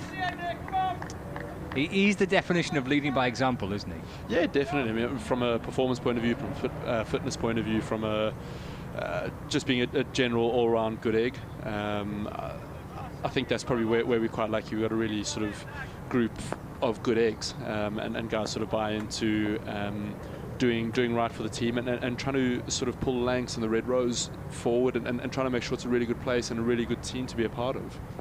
Final ball of the 18th. Mahmood from the Statham end. Cast on 18. Step to the leg side, and Mahmood pushes it a little fuller outside off stump and through to the keeper, George Lavelle. That's the end of the 18th over. 136 for 4. Lees has 61. Cast has 18. 6 wickets remaining. 2 overs left. What would Durham take here, Keaton Jennings, as a score? What would they settle for with 12 deliveries left of their innings? 12 deliveries, you're probably looking 16, 155-ish, I reckon. Okay. Which, what I said at the start of the game, 150 would probably be about a par score. I mean, you're in and around a figure where you can defend if you bowl well, but I think if you lose that first 6 overs potentially by a long margin, that's where you could get behind the game. And then as a bowling side, you start sort of making changes, start trying to find a wicket, and you can almost have those unforced errors. So from both sides, that first 6 is going to be crucial, and then it's kind of whoever holds onto the game in a better fashion. Luke Wood returning to bowl the penultimate over, 1 for 8 from his first over. Last night we saw Dane Velas using spinners right up towards the end of the innings, which is a little unusual, isn't it? He obviously went for Mahmood to bowl the final over. But yeah, well, I mean, we normally here at Emirates Old Trafford, we normally play a sort of allotment of spinners and then use them in that final sort of 5 or 6 overs.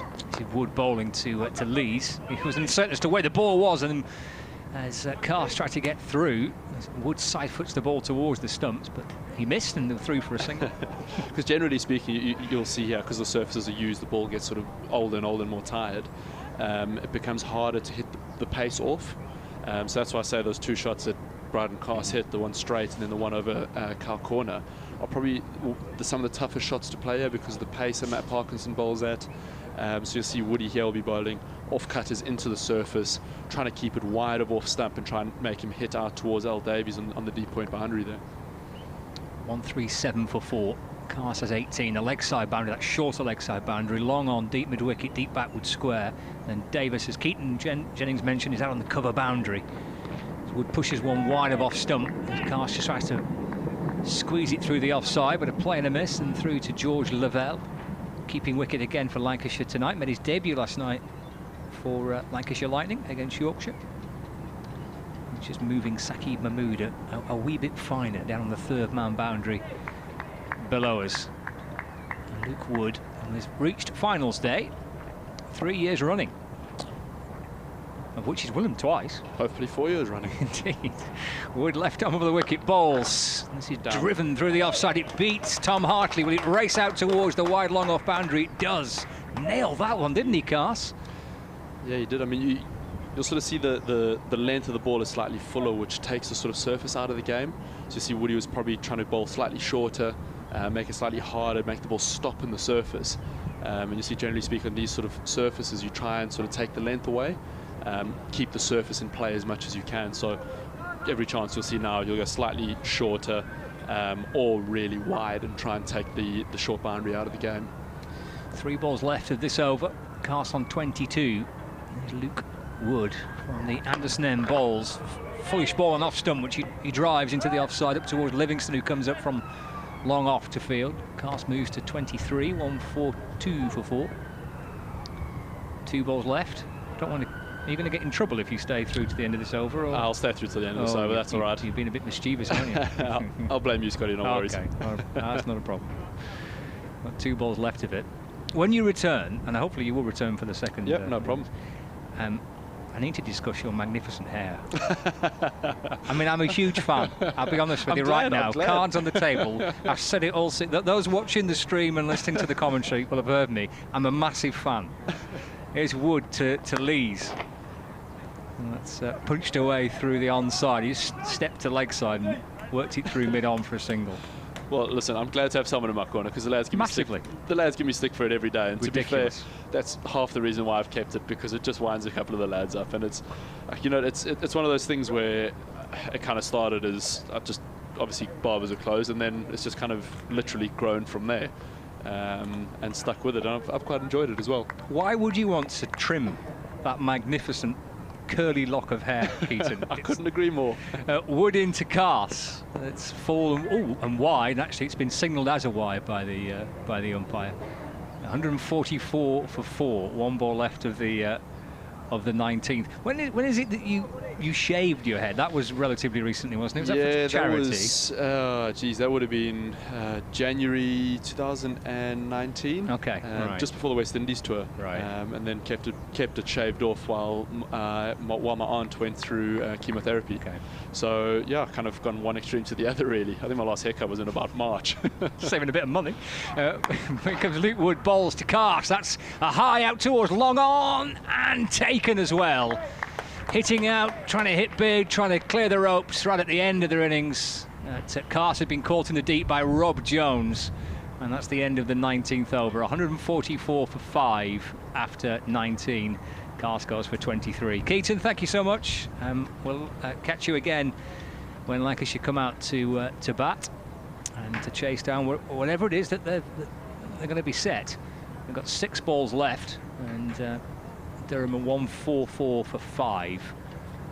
Cast just caught there at long on by Rob Jones off the bowling of Wood for 23. Looks like Saqib Mahmood will bowl the final over. I have to say, my kids are big fans of the 2 Annie films, because there was a remake a few years ago, but Keaton's hair there reminds me of the Annie in the original 1970s film. Isn't it magnificent? It's fantastic. It would. I tell you what, though, it would wind me up, all that, those curly bits sticking against my ears and everything. I like it. I like it all tidy and, you know, short back and sides is my thing. But each to their own. Final over then, as Mahmood comes in, and he is bowling to the new batsman, who is Paul Coghlan. So Coghlan replacing. Oh, now they could. Well, they are going to get a second. I was going to say they could have got a second there because there's a misfield, but such was the speed in which I think it was Davies ran past the ball and didn't quite take it cleanly. They did get a second run. So Paul Coghlan, the new batsman, in. I make that 8 half centuries in T20 for Alex Lees, and 4 of them have come this year. It's his second against Lancashire. He got one in the opening defeat as well.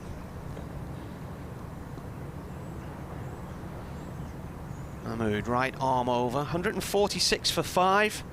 Comes in and bowls. It's driven by Coghlan up to wide mid-on, and fielded in the end there by Luke Wood. 1 run.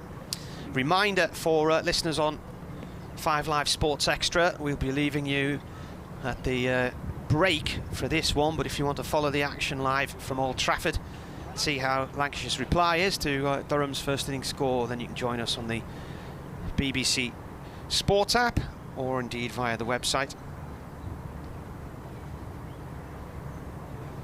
And we'll be handing back to Kevin Howells shortly. Lee's on strike, and that's a Yorker which goes past off stump, slightly angled across him. He plays and misses at that one. He's on 63, his highest score. Came a couple of matches ago in T20 at 77. Durham here going to be defending. At the minute, they're on their average 147. I did mention that earlier in the commentary as a possible total, but unless there's 3 dot balls, they'll be defending something around, you would think, the likes of 150, 153. Got men out in the deep on the leg side, 2 out there. 1 way out in the deep on the offside. It's virtually in another town, so far away. That's a full toss, and it's up in the air. It's a leading edge, and Lees should get 2 here. Coghlan coming back to the danger end, and Livingston it is who comes up from the long on boundary to field that one. So Durham move on to 149 for 5. Cast the last man to go, caught by Rob Jones off the bowling of Luke Wood. What was the score when the wicket fell, Scott? Bear with me. I thought you might have written 144 for 5. 144. Lee's on 65. As Mahmood bowls, it's driven into the ground and out through the covers. They're going to come back for a second here. They are. He's running towards the keeper's end. He's got to get a move on, and he does get there, I think. Umpire says, I can't tell because I had a fielder standing right in front of me. So that is James Middlebrook, and he says it's his fault. He's pointing at Danny Lamb, and he says, well, if he'd got out the road, I would have had a better view. But I think he was in there. Have we got a camera square on that one? Can we see a replay? I don't know if we have or not, but that was quite comical. I don't know, I'm not a clue. He stood in my way, I can't see. Yeah. Oh, we've just seen a replay there. It was a bit too tight. But, the frame was too tight to actually tell at what point the ball came off the stumps. Anyway, 1 ball left. Durham 151 for 5. Keaton Jennings suggested they'd be making about 140, 150, didn't he? He said it'd be less than last night's score because matches played in the daytime. That was drifting down the leg side from Lees. And it's come off his pad and is a leg by. So Durham finish on 152 for 5. Listeners on 5 Live Sports Extra, we'll hand you back to Kevin Howes. The run rate, is the run rate on the board anywhere? There's a lot of information there on that is. board, yeah. There's a lot of little numbers that don't quite make a lot of sense to me, to be honest with you. Can't see it. Left none, cut off 17-17. Scoreboards come up. Anyway, run rate's around about 7.6. So 152 for 5. Lancashire Lightning will need 153 to win the game. Alex Lees 65 not out. Paul Coughlin unbeaten on 3. 2 wickets for Luke Wood, 1 for Lamb, 1 for Parkinson, 1 for Saqib Mahmood. Players are making their way off down below us. Just to recap those results from earlier on today, Surrey beating Hampshire by 9 wickets. Kent Spitfires beating Essex Eagles by 4 wickets, and Sussex Sharks 3-wicket winners over Middlesex. We'll leave you for a few minutes and back with you for the Lancashire Run Chase shortly.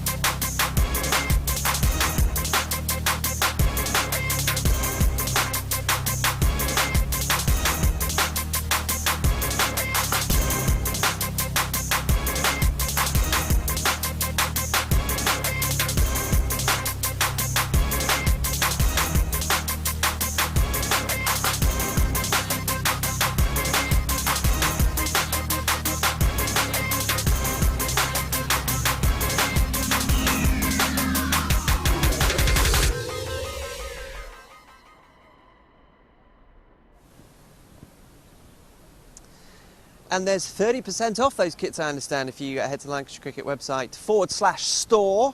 You'll be able to get hold of your replica kit as well. We are joined by Graham Onions and Keaton Jennings, who have just watched Durham post 152 for 5. They've been arguing about who was more accurate in their predictions beforehand, about what a score might represent par. And what do you think, Keaton? 152 for 5 was roughly what you said, I think. Yeah, look, that's what we kind of felt like before the game would be a sort of par score. Like Bunny said, that first 6 overs now could be crucial from a batting and bowling point of view. From a bowler's point of view, if you take care of it and you sort of really sort of restrict Lancs to what could be a really sort of tough chase thereafter, then that'll be key. How will the batsmen be feeling about that, Graham? Look, I think, are they par, or are they just under par? I'm not too sure. I think it's an okay score. I think they'll come out, like our batters will come out, you know, Al Davies, as we spoke about earlier, and Livingston, they'll come out and they'll try and, you know, take the game away from the early doors. If you leave it too late and they've got spinners and they bowl well, then it puts you under pressure. I think they'll take the power play down. So Lancashire will be chasing 153 to win this game. Let's remind you about how Durham got that 152 for 5.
So that's how Durham posted that 152 for 5, 153 for Lancashire to win this one. It was difficult getting boundaries, particularly in the middle overs. We've spoken about the power play and its significance, but I suppose that the struggles to at least hit boundaries in those middle overs goes to show how important it is. Yeah, massively. Look, I mean, it's a massive playing area, especially out that side into the wind.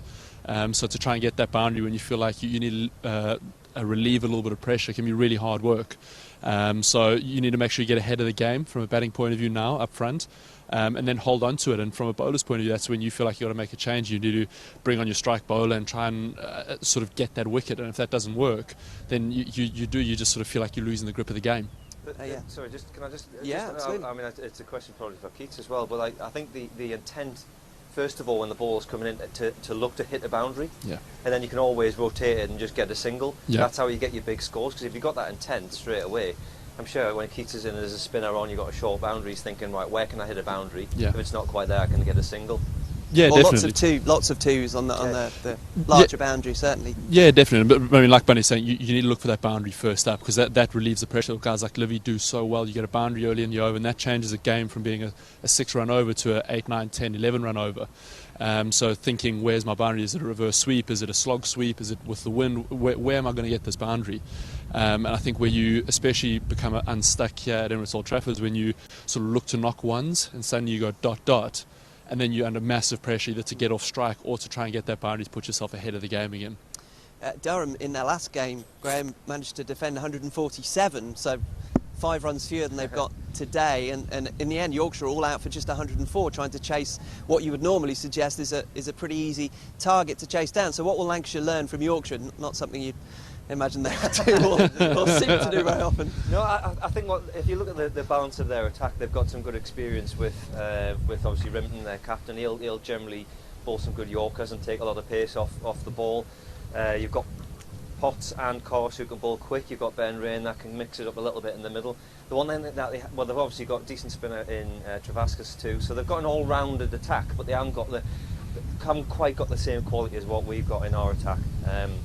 I'd certainly expect us to, as I said, look for boundaries, put them under pressure, if they don't use the pitch well and don't bowl them cutters and slow balls into the pitch, hopefully they're not listening to this and not getting some inside information. Yeah, but if they don't use the cutters and stuff, then I'll back our batters to chase down this total. Yeah, 'cause at Headingley it was pace that got most of the wickets, so this is a very different set of circumstances for them. We should pay tribute again to the fielding, and particularly Dane Villas's ability in the last 2 games to pedal backwards and to take an unlikely catch. It was an extraordinary one-handed, left-handed as well that he managed to grab out the sky. Luke Wood was, I think hit for 6 off his first ball of his spell, then got that wicket off the second. Yeah, look, I'm wondering if Dano's kind of teeing it up for this and just sort of not quite backpedaling quickly enough. But no, look, I mean, they're fantastic. They're tough catches when you've got to sort of backpedal and allow yourself the space and sort of awareness of how to position your body for the ball that's going over your shoulder. It can be really hard.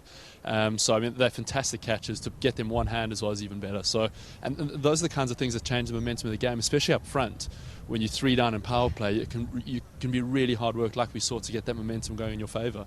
And you would assume, wouldn't you, that actually it's the boundary riders who are under pressure to make the difficult catches because they're not quite sure of their environments, but actually at mid-off, mid-on, inside the circle, you're even kind of more unaware of what's around you, and it's often harder to pluck them out of the sky. Yeah, massively. And look, it's a nice blue sky as well today, so you don't really have that cloud cover to judge sort of where the ball is and how quickly it's coming.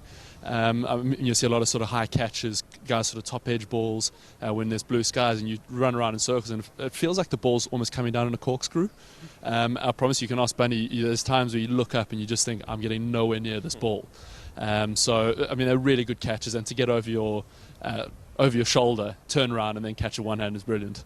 Yes, and the skipper leading the way. Just a word about the bowlers, Graham. We've seen Luke Wood again today. Took 2 wickets and was pretty economical. He's not really had too many opportunities to get his four overs out because simply there's too many spinners in this team taking up too many overs. Yeah, he needs to take up a little bit of left arm spin. No, I think, look, we've got an all-rounded attack. I mean, we've seen some of the other times that you maybe only bowl 1 over, but that 1 over can make a massive difference, really. So it's just making sure that, I've said, look, it's execution, isn't it? Like, you've got to obviously have a good plan, and you can talk about your field and what positions you're going to have. But you've got to execute, got to put the ball in the right area. If it's a slow ball onto the pitch, make sure it's not too full, getting potentially hit towards it, a shorter boundary. So it's all about execution. We both agree that the power play, this is, after 6 overs, we're going to pretty much know where this one is headed? I wouldn't say know where it's heading, because I think you can still drag the game back, but I think that power play is crucial from both sides in order to make sure you put yourself in a really good position to either hold the game with a spin or to sort of put yourself ahead of it. So look, from that point of view, the first 6 are crucial, and these two guys are no better place and no sort of better no worse than anyone else in order to take lengths and make sure we drive this game towards a win. Well, it was the kind of question lobbed to these guys just in earshot of the two people who are going to actually tell us whether the power play is as crucial as it may thanks for that. It's a little bit awkward when the two teammates are getting ready to go on the field. Is the power Cheers. play important? Yes, over there, and make sure they hear it. And as you can see, Alex Davis and Liam Livingstone heading to the middle, as indeed are the Durham side as well. So we will leave you once again in the capable hands of Martin Emerson and Scott Reed, and we'll be back here after the game. And if Lancashire win it, well, it'll pretty much secure a home quarter-final in the Vitality Blast. Over to your commentary team. Have been set a target of 153 to beat Durham here in the early evening sunshine. Scott Reed and Martin Emerson, your commentary team. Alex Davis and Liam Livingstone are opening the batting for Lancashire. And Alex Lee's played an absolute blinder, Durham for Durham, did Martin? Yes. Other way around? Yeah. It wasn't me. No, it was him. No, it was. Yes. Yeah, it's 4th of this competition as well. He's only got 8 in T20 half centuries, and 4 of them have come this year, so he's beating good nick.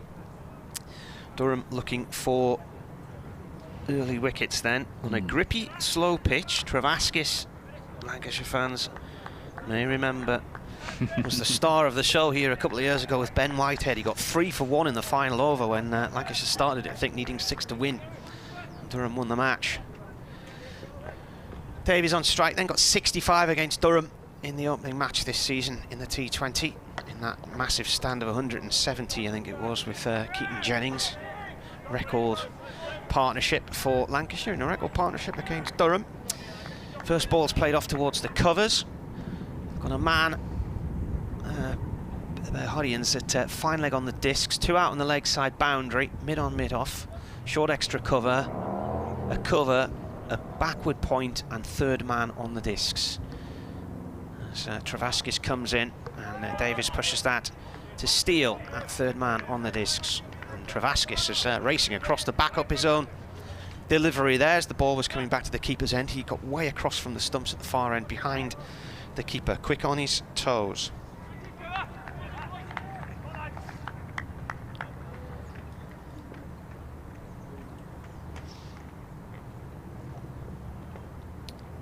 Travaskis from the pavilion end to Davies. He cuts at that one, and that's so missed by Lees in the covers, and it's gone for 4. It was travelling along the floor, but he looked as if he dived over the top of that one. It's the 30th T20 for Liam Travaskis. He's taken 23 wickets, best figures 4 for 16 here. Alex Davies, 1,348 runs going into this one. Highest score 94 not out against Leicestershire in 2018. He's had 10 half centuries, and he's had a few runs against Durham as well. As Travaskis comes around the wicket with his sunglasses on, that's up in the air, and it's just beyond Lees in the covers into that strong headwind. Lees chasing the ball up towards the boundary, might not get there, and he can't. It's gone for 4. It just teased him all the way towards the boundary there. Davies against Durham got 53 at Old Trafford in 2018 and 64 in Chesty Street. And then he made 24 in both matches against Durham last year. And he got a 65 in that opening match this year. He's now on 8 and has all the runs so far for Lancashire. 4 balls gone. Travaskis round the wicket again, he bowls. Davies drives up into the air, and he's going to be caught by Coghlan here at mid-off. Comes down and he's gone. Massive yelp from Travaskis, the end of Davies. He's gone inside the first over for 8, and a big wicket from a Durham point of view, knowing the damage that he has done to them over the years. And we've seen a number of players, Scott, getting out today, hitting balls that don't really go that far into that wind. And there's another. Yeah, good breakthrough that for Durham, for the reasons you highlighted previously, Martin. And also as well, you know, a wicket in the first over of of the run chase. Lancashire batting last on this tired, ageing pitch. Could be tricky. It's run chase still, and at a wicket, nice and early for Durham. Just what's required. 145 needed. Stephen Croft comes in. He, I think it was last year when he got. He opened the batting for the first time in 10 years against Durham here last year and got 65 not out. So he's had a few knocks against them across the seasons. But Livingston is the man on strike because the batsman crossed, and he's leaning a long way to try and get on the end of that. End of the first over as well, 8 for 1. So Croft naught, Livingston on naught.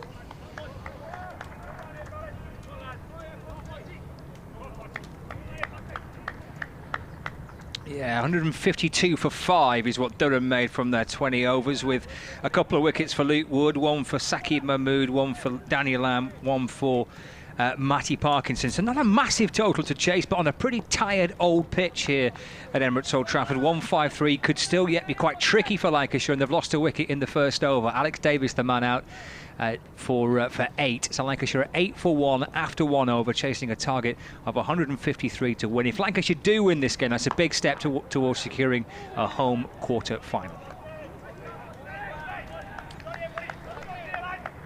Will be Potts from the Brian Statham end. Well, Potts has been in canny form with the ball in the last couple of matches, and has broken his career best in the last 2 games. Potts right on over the wicket to Croft. Oh, his bat's gone one way, the ball's gone the other, and he's been caught. Extraordinary. I don't think I have ever seen that before. His bat's gone behind square leg, the ball went up into the onside and was caught at short mid-wicket, and a bizarre dismissal for Stephen Croft. He's gone for naught. Lancashire have lost their second wicket. 2 balls into the second over, 8 for 2, but an utterly bizarre moment when Croft's bat disappeared one way, the ball went high up into the sky the other way, and Croft has to disappear back down towards the dressing rooms below us. 8 for 2 in the second. Who took the catch? I was too busy watching the bat there. Lees. Alex Lees with what in the end turned out to be a comfortable catch, but he must have been thinking, cracky, what's going on here? There he goes for the pull shot. Big thick top edge, his bat disappears behind him, and Lees says thank you very much. That will go viral. Oh dear. Well, this is a perfect start for Durham though. I mean, aside from the slightly comical nature of the dismissal from Stephen Croft, 8 for 2 Lancashire in the second. 152 on a pitch that has been well used. I'd certainly a lot of runs still to get, and having lost 2 wickets in the first 1.2 overs, then that leaves them with a bit of rebuilding work to do. There's Potts into Liam Livingston. And that's pushed away off his hip through mid-wicket for a single. Livingston moves to 1, 9 for 2. That's his 28th wicket now, Matty Potts. He got 3 for 14 against Yorkshire the other night. I think it was 3 for 16 or 3 for 19 the match before that, which was also a career best. 3 for 19 against Leicestershire, 3 for 14 the other day.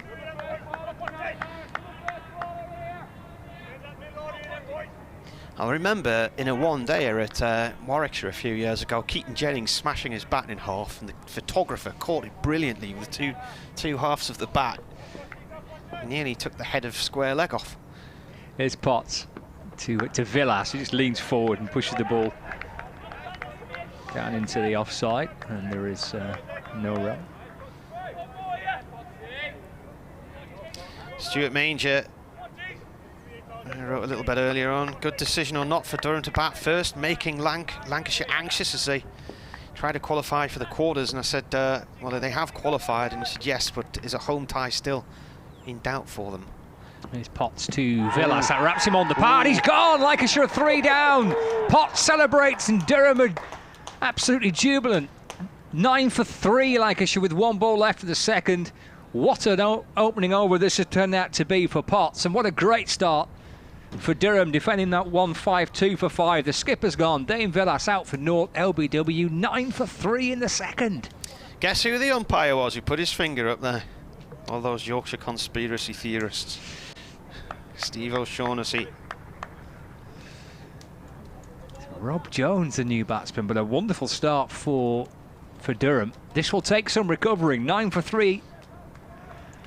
11 balls into your innings. You don't often, from these positions, win games. And whether either setting a total or chasing one down, this will take some chasing now for Lancashire at 9 for 3. 11 balls into their reply. And Potts has picked up 2 wickets in his first over. 1 ball left of it. 1 for 2 for Matthew Potts. And Durham in their yellow tops and blue trousers are bubbling at the minute because it's a great start for them. Potts in and balls. Oh, and he's bowled Jones! It's a beauty! Oh, what a delivery! And Lancashire are 4 down, and Potts will be on a hat-trick at the start of his next over. Well, he was on a hat-trick the other night as well. Wow. Who's that? Who's gone? Rob Jones has gone. Written the batsman in yet. Wow, was he? That over, dot wicket, 1 dot wicket wicket. Potts 1 over, 1 run, 3 wickets. Lancashire 2 overs into their reply, and 9 for 4. And Rob Jones disappears back towards the dressing room down below us, and George Lavelle, the new batsman. Goodness me, Davis gone, Croft gone, Villas gone, Jones gone. 9 for 4 after 2. What was the score when the third wicket fell? That was 9 as well, was it 9 for 3, wasn't it? Yeah. Yep. Yeah. 9 for 2, 9 for 3, 9 for 4, I think it was. Wow. I've written people in the wrong columns and everything here. This is happening too quickly for me. Just a village lad. Well, Travaskis will continue from the Anderson end. With Liam Livingston's only faced 2 deliveries. He's seen 4 wickets fall at the other end. He's unbeaten on 1. Here we go. Travaskis, pavilion end, driven by Livingston, stopped by the diving Graham Clark. Short extra cover.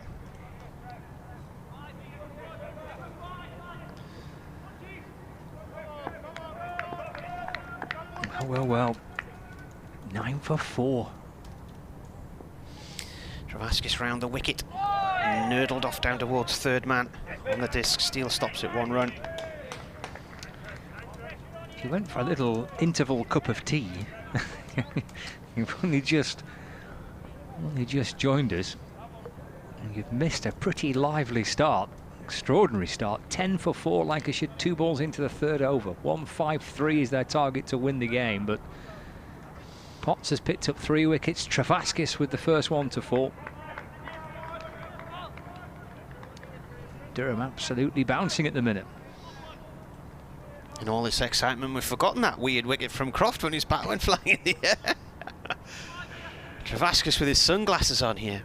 Round the wicket from the pavilion end, and the ball is played away by George Lavelle past point, and it's running towards the boundary. It might go for 4, and it is. It's another one where it's just teasing the fielder, and Rimington couldn't get there on that occasion.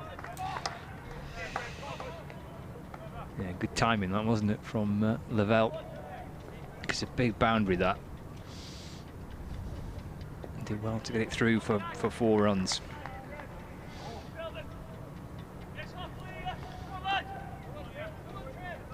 So all those batsmen going for ducks in Potts' first over. The triple. No, he went for 1 run, didn't he, as well? Travaskis in, defended by Lavelle. There was the 1 run off the over, so it could have been a triple wicket maiden. Instead it was 3 for 1. How magnificent would that have been? How he curses that 1 run. Deny me a triple wicket maiden. Travaskis up to the stumps and bowls. Lavelle drives. It's dug out. This is a tough pitch, this. Wondering if the Lancashire players are feeling that they could have been doing with another wicket tonight on another surface instead of this one.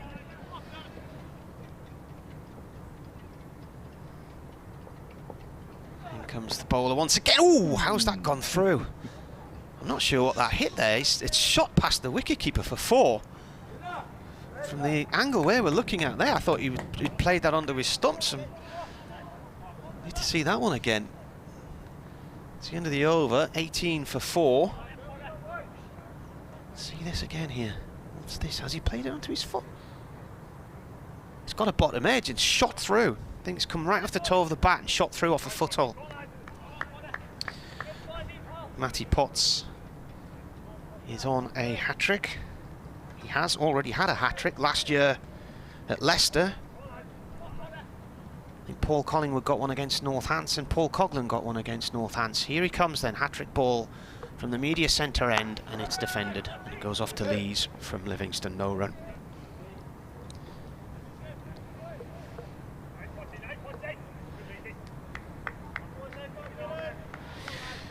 Chris Sharp, who lives in York, who I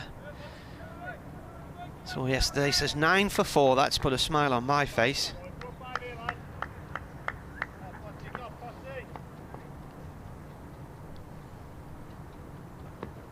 Oh, that's hurt. Livingston looks to pull one through the leg side then. He's got that right in the midriff. And he wanders off with a grimace. Potts bowling with some venom here. Bernard says, a dot ball at 9 for 4, how boring. He says, this is really fantastic.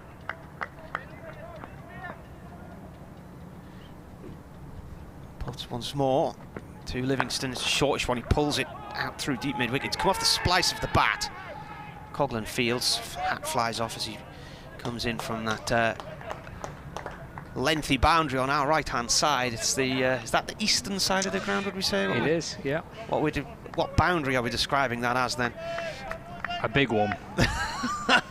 The old press boxes across there, isn't it? The written press used to sit in there. Yeah, the red rose boxes to the media centre we used to be in was on the opposite side of the ground, and that wasn't a bad building, but they demolished it and they've built this in its place and combined the dressing rooms in as well, while building the Point and the new stands either side of us and a new 5-storey hotel. Some super development here in recent years, and there are quite a few people in the hotel on their balconies watching the action. There are a few last night there as well. Book yourself a hotel room, watch a bit of live cricket. They wouldn't have been able to get in that hotel until the bio bubble finished, so yeah. Clever of them then. Potts in, that's gone down the leg side, it's a wide. Lavelle on strike. There is a big red flag, a red rose flag on one of the balconies there. I've stayed in there once in the new hotel on the 5th floor and had a cracking view. On a night like this, it was a Maybank holiday, looking down towards the Cat and Fiddle and the Peak District. Tremendous view from up there. Puts in and bowls. That's guided off down towards third man by Lavelle for 1. Fielded by Carse underneath the point. I did stay in the old Trafford Lodge, which was it really was like a little travel lodge. It was only about 2 floors high. I remember once coming here, it was a February half-term with the family, and there was me and my wife and 2 kids, and we got a room, including breakfast, for 25 quid. And that wasn't that long ago. Potts in. That's defended on off-stump by Livingston. And it was never quite as drastic as 9 for 4, but Durham were 47 for 3 when Alex Lees and Farhan Bahadian decided to take stock and realised that you couldn't really smash the ball around the park and you had to play for singles and twos. And I think that is the approach that Lancashire are going to have to adopt here now. Potts to Livingston. Well, I couldn't have timed that worse, could I? As Livingston tried to smash that into next week. Played and missed. End of the over, 4 gone, 21 for 4. Clearly wasn't listening to me there. Crikey, what a lively start. It might not come as a huge surprise that 9 for 4 is the lowest total that Lancashire have lost their 4th wicket for in T20 cricket. The previous lowest was 19 for 4 against Northants a couple of years ago. It's a blistering start by Durham with the ball. Potts, 2 overs, 4 runs, 3 wickets. Travasca's 1 for 17 from his 2. He comes out of the attack, and Paul Coghlan comes in to replace him from the James Anderson end. Here on the live stream, Lancashire Cricket TV, on the BBC Sport website and app. Did you say it was 19 for 4? The previous lowest was 19 for 4. Yes. Against who? Northants? Against Northants, yeah. Coghlan into Lavelle. Just squeezing the ball into the offside, but Alex Lees comes up quickly from backward point to field, and there is no run. Durham fresh from victory against Yorkshire in the previous game, looking to end the campaign well after a slow start, still believing. Squeeze into the quarter-finals. This is guided down towards 3rd man by Lavelle, where Potts fields. Lavelle moves into double figures. Score moves on to 22 for 4. 2 balls into the 5th over. Davis for 8, Croft for 0, Villas for 0, Johns for 0. Livingston's on 3, Lavelle is on 10. Livingston last night making 69 and shared a century partnership with Stephen Croft. He goes over the onside, Liam Livingston, and gets a hold of that, I think. For 6. It clears the rope by a yard or 2 out towards the point. John just got over the rope, didn't it, and then hit the advertising hoarding. John Hutchison said, great start by the lads. There are 12,502 and climbing all the time, watching this currently on the YouTube channel. Is that some kind of record? Probably not. Somerset get daft numbers, don't they, on their live stream? Well, wherever you're watching and listening to us, you're enjoying this as Livingston takes his next delivery on, and that's 6 more in front of square on the onside. It's that shorter leg side boundary, and Livingston kind of stepping half across his stumps and swatting it emphatically out for successive 6s. He moves to 15 now. Lancashire Lightning on 34 for 4. Coghlan needs to be getting this right up in the foothold here. He's too short on both of those deliveries. Needs to be bowling right at the base of the stumps and not veering down the leg side. Livingston's approach is to counter-attack, perhaps. He goes again, but he's been bowled. Clapped into his leg stump, and Livingston going right across his stumps, looking for that same shot. The previous one brought him 6.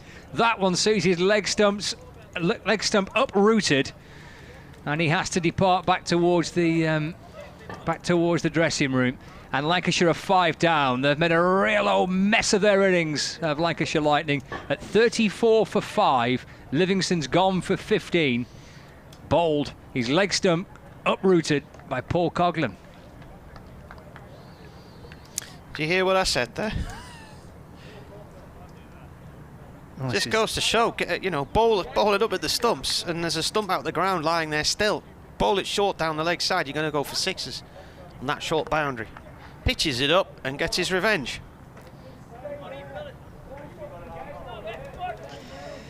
Indeed, he turns and has to walk back towards the dressing room. The 5th Lancashire batsman to do that, and we're not even into the power play, or through the power play. We've got 1 ball left of the 5th. Brilliant from Durham. They're absolutely bouncing. There's a few little afterwords as well between Liam Livingston and 1 or 2 of the members of the Durham team. Oh, a little bit tetchy. Durham have been brilliant. Been superb with the ball, and Lancashire looking to make it 3 successive T20 wins. Are in a right old mess. Oh, the captain being called over. Yeah, I think he just got a little bit tetchy, I think. 25 for that partnership, I think. There was certainly plenty being said.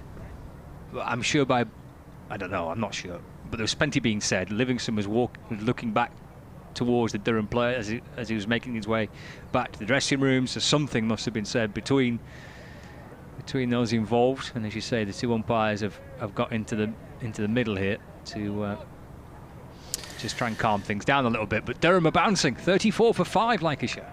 Why can't people just get on, eh? What's Lancashire's lowest score against Durham? That's Lancashire's lowest score in the T20. Well, they've only been dismissed once below 100.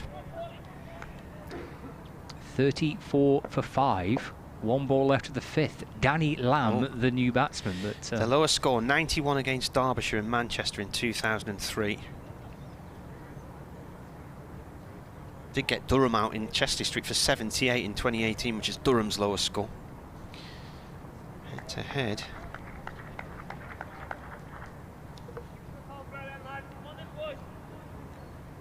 Coughlin tries again. Lamb just pulled away at the last moment. Here he comes to complete his first over. In and balls to Lamb. Oh, that's an edge beyond the reach of the keeper, down towards the fine third man boundary for 4 runs. Out came the glove of Bedingham, the keeper, stretching as far as he could to his right-hand side to try and get something on it. But that edge disappears down towards the boundary for 4. Lamb's off the mark with that.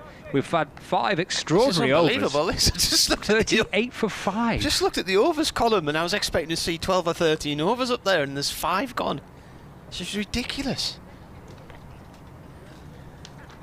I don't know in all my notes if I've got Lancashire's lowest score against Durham.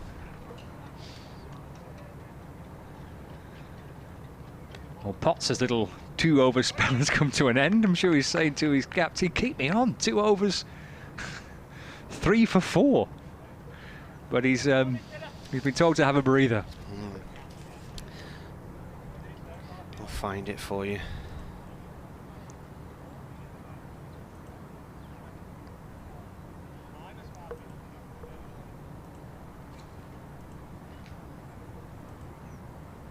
Going to be Cast replacing Potts from the Brian Statham end. To bowl the final over of the power play, 38 for 5. Lancashire 117 for 8 at Old Trafford in 2006. That's their lowest score against Durham.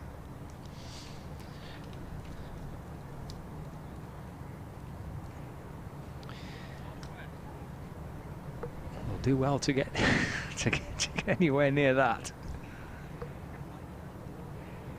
Well, the umpires are having another conversation here. There's obviously whatever was said or has been said. 2 umpires, Middlebrook and O'Shaughnessy, again in conversation with each other. They also made 217, but were all out in 2011. That was in Durham, and the 117 for 8 was against Lancashire here in 2006.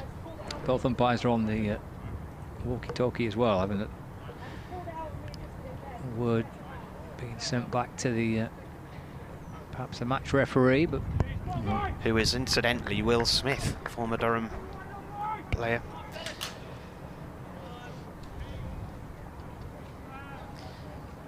Can you get dock points for firing an abusive language or anything? Players get sanctioned, don't they? We're cricket@yahoo.co.uk if you want to email us. Cars is now starting this over from the Brian Statham end. That's played by Lavelle towards the point area. Short extra cover. Ben Rain comes in and fields it. Marty Cricket on Twitter, @ScottReed16 on Twitter. Was the 16 because there were already 15 other Scott Reeds when you went on there? Is it your favourite number or something? Well, no, I started at 17 because that's my date of birth, and that wasn't available, so I went down to 16. Right. 38 for 5. Cars in and bowls, and that's guided down towards third man for 1 run.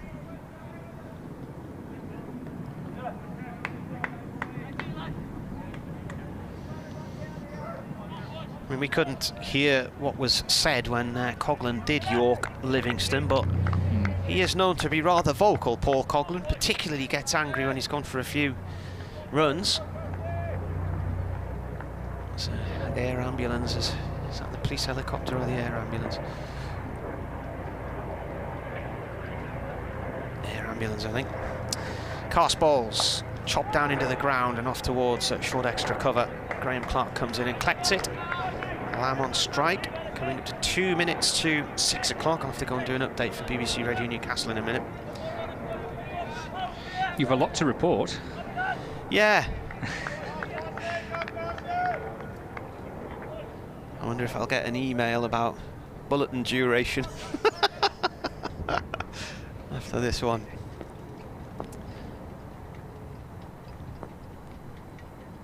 Yeah, the ropes on the flagpoles tinkling away as Clark comes in to defend this one as well. Fields it. Short on that offside. Lamb just playing it out there. So Davies hit 2 4s in the first over and then went on the 5th delivery, caught by Paul Coghlan at mid-off, off the bowling of Liam Travaskis, trying to drive one and never really cleared the discs. And then Croft was caught by Alex Lees off Matty Potts when the ball flew out of his hands. Lees was not too far from the bat at all. It was a weird one. So Cast comes in again and bowls, and this is played down towards third man for 1 run. So Croft was trying to pull the ball out through the leg side. Lees was at mid-on and it just floated into his hands as the bat went further than the ball, I think. So he got a duck. That was 1.2 overs. That was off the bowling of Matty Potts, who then got Dane Villas LBW for none, and then Jones first ball for none. So just looking back through the scorecard, Croft faced 2 balls, Villas 2 balls, and Jones 1. Cast in. And that's played down into the ground. It bounces up. I thought he was going to bounce behind the batsman for a moment there. And that's the end of the power play. 40 for 5. Durham were 50 for 3.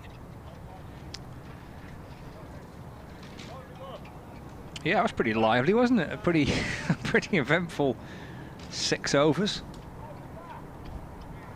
To see power plays as explosive as that.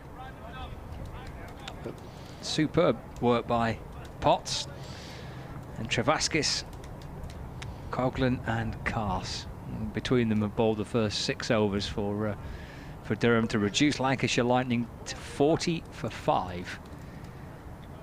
George Lavelle on 11 and Daniel Lamb on 5. 118 runs are required. 84 balls in which to get them. We're through the power play, and Remington comes into the attack for Durham. The skipper bowling a delivery which is wide of off stump. It has Lamb reaching for it, but can't connect with it. Through to the keeper, David Benningham. And there is no run. He's got himself a long on, a deep backward square leg, a long leg, and deep point, mid-wicket, mid-off, extra cover, and backward point. Comes Nathan Remington bowling to Danny Lamb. Again, it's a wide ball and through to the keeper, no run. And missed one out, missed Potts out down below me here, underneath the TV gantry, down at, on the third man boundary. We're in the 7th over, starting the 7th over. 42 for 5. Lancashire. Danny Lamb on 5. In comes Remington and bowls, and that's attempted to cut the ball, but a little bottom edge sees it disappear, but not beyond the reach of Alex Lees at backward point. And there's no run, so another dot ball.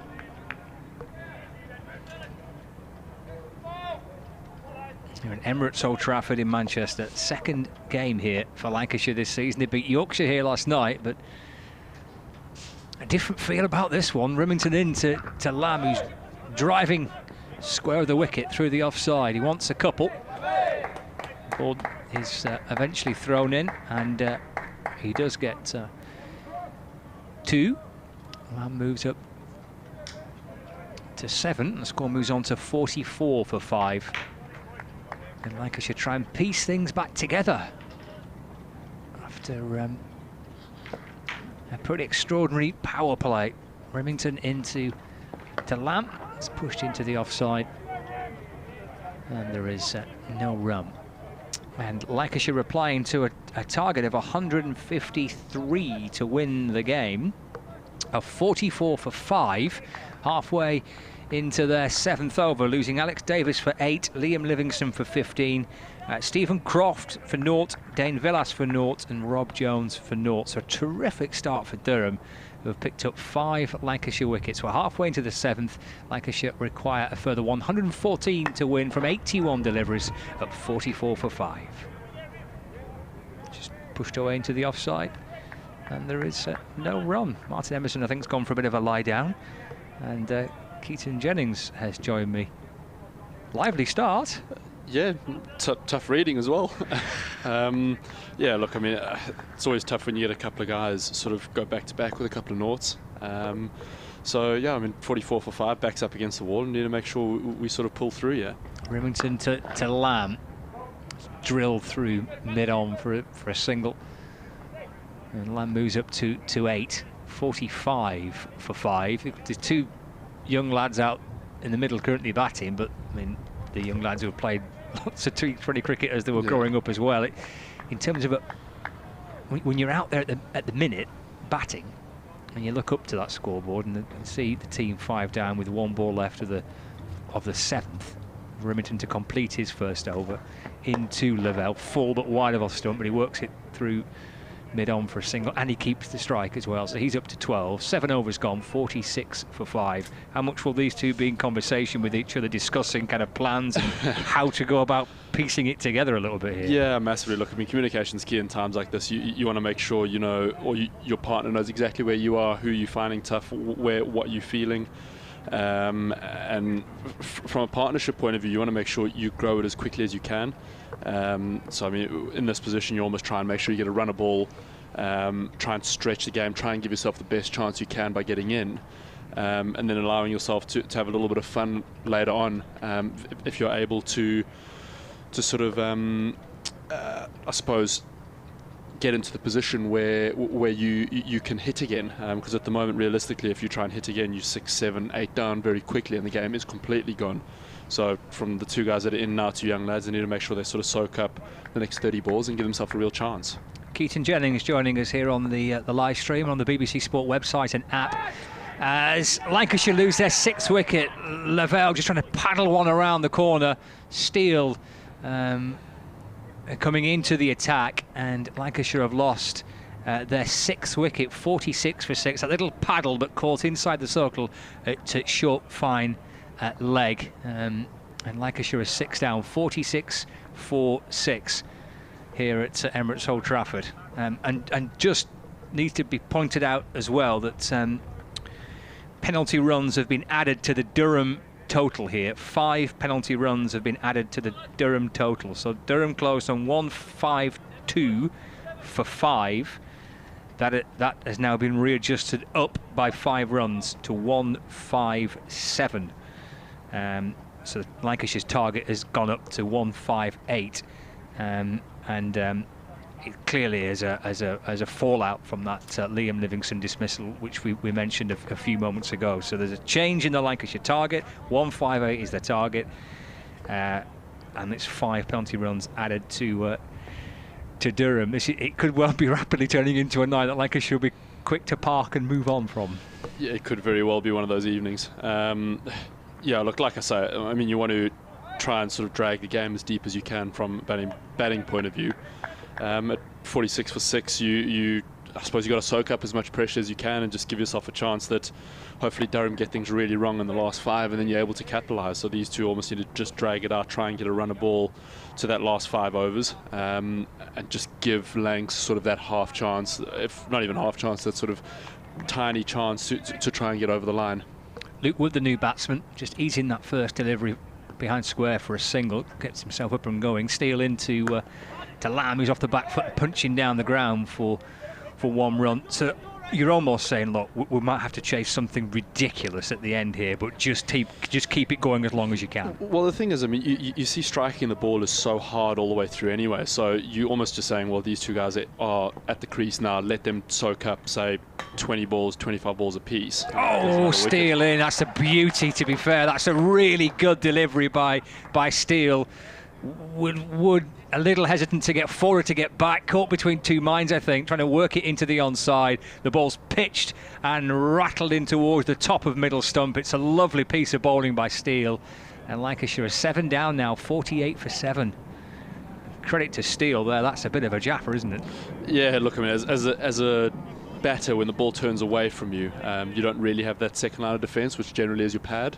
And obviously if it beats the outside edge and you've opened yourself up, that's where the sort of goes on to hit the stumps, or you sort of nick it to slip. And obviously Woody's aware that there's a slip in place, and you don't want to sort of get caught in that position, which is, it's hard. Now you've got another left-hander walking into the same sort of scenario. And you've got to be quick. I mean, playing a spin in these conditions is tough. You know, what are we at? 9 and over, 8 and over. Sorry, my maths is a little bit slow. But you've kind of got to get on with it as well. It's a real sort of rock and a hard place from a batting point of view, because you don't have wickets in hand, you're behind the rate of the play, and you kind of feel like the responsibility is on your shoulders now when it's so tough. Here's Steele to Hartley, the new batsman who's playing 4. He's appealing for an LBW, but umpire says not out. So if you look at the last ball, how it's almost pitched middle, or from our angle here, almost middle and leg stump, and it's turned to hit sort of top and middle, top of off. Where that ball there is almost slid on, that's where playing a spin can become really hard, where one turns quite rapidly and then the next one doesn't. Like that, you can see it's held in the surface, just left Tommy Hartley, and then the next one doesn't, sort of shoots through at you, and you don't really know where the ball's going to end up. And that's where you watch guys like Virat Kohli, Joe Root. I mean, last night when he plays spin, he either gets right back almost onto his stumps, allows the ball to turn or not to turn before he plays it, or gets right forward to the pitch of the ball and then doesn't allow any sort of deviation and just smothers it. Keaton, I mean, yourself as a good player of a spin that you are, when you're out there in the middle of batting and you're playing that type of spin, and obviously this pitch is spinning, it's been spinning for the last couple of games, hasn't it? How quickly do you have to make that decision, and what brings you to making that decision, whether to go forward or to go back? We'll just start this Travaskis over, who's coming in for his 3rd, 48 for 7 with Lamb on strike, and a slip in place, and why not? As Lamb pushes back down the pitch and there's no run. So for me, you almost try and get a sense of how the ball comes out the bowler's hand, the pace, the trajectory of the ball, and then it's also what you're looking to do as well. So I mean, in this scenario where you've got to slip in for so I'll let you sort of chat through this ball. Yeah, Travaskis back into Lamb.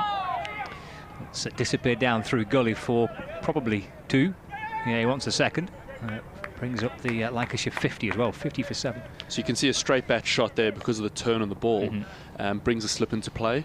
So depending on what your sort of skill set is, where if you can reverse sweep at times, that takes the slip out of the game, because even a top edge will generally go up and over him. So I mean, you've got to make those decisions really quickly as well, and it's under pressure of potentially losing the game, and you've got to be nailed on with executing that skill. There's Travaskis back into Lamb, chops the ball through extra cover, and sweeper out on that offside boundary. Lamb wanted 2, but Hartley says get back in, only just the 1 there. It's Paul Coughlin out there. He's renowned as being one of the quicker blokes around, despite his sort of woolly hair, which I'm a little bit jealous at as well, because it's slightly more woolly than mine. But he's Cogs is really quick. He gets to the ball incredibly quickly, and puts his body in some incredible positions, and at times he probably hasn't done himself any good, just how he throws himself around the field, but he's incredible. You stick him out on the long boundary, as Durham have now, and he saves you runs, and which in crucial games and tight games can be the difference, as we saw last night. Yeah, it's an exceptional work in the field last night. 3 balls left at Travaskis' 3rd over. Hartley goes on the reverse sweep here, and he's got it as well. He's got 4 runs for it. For Tom Hartley, he gets off the mark with that reverse sweep. 55 for 7. See, so just like that, what you allow yourself now as a batter is, does he change the field? So you may bring over the mid-wicket, and then that opens up a gap for you to almost get going again. So, like I say, if you play with a straight bat, sometimes the ball turns too much and misses the sort of small area of the bat, where if you sweep or you have that skill set, it sort of adds another dimension for you to be able to put pressure back on the bowler. 2 balls left for Travascus, 1 for 24 his figures. Hartley on 4, again goes for the reverse. Oh, and he's seen the ball rattle back onto his stumps.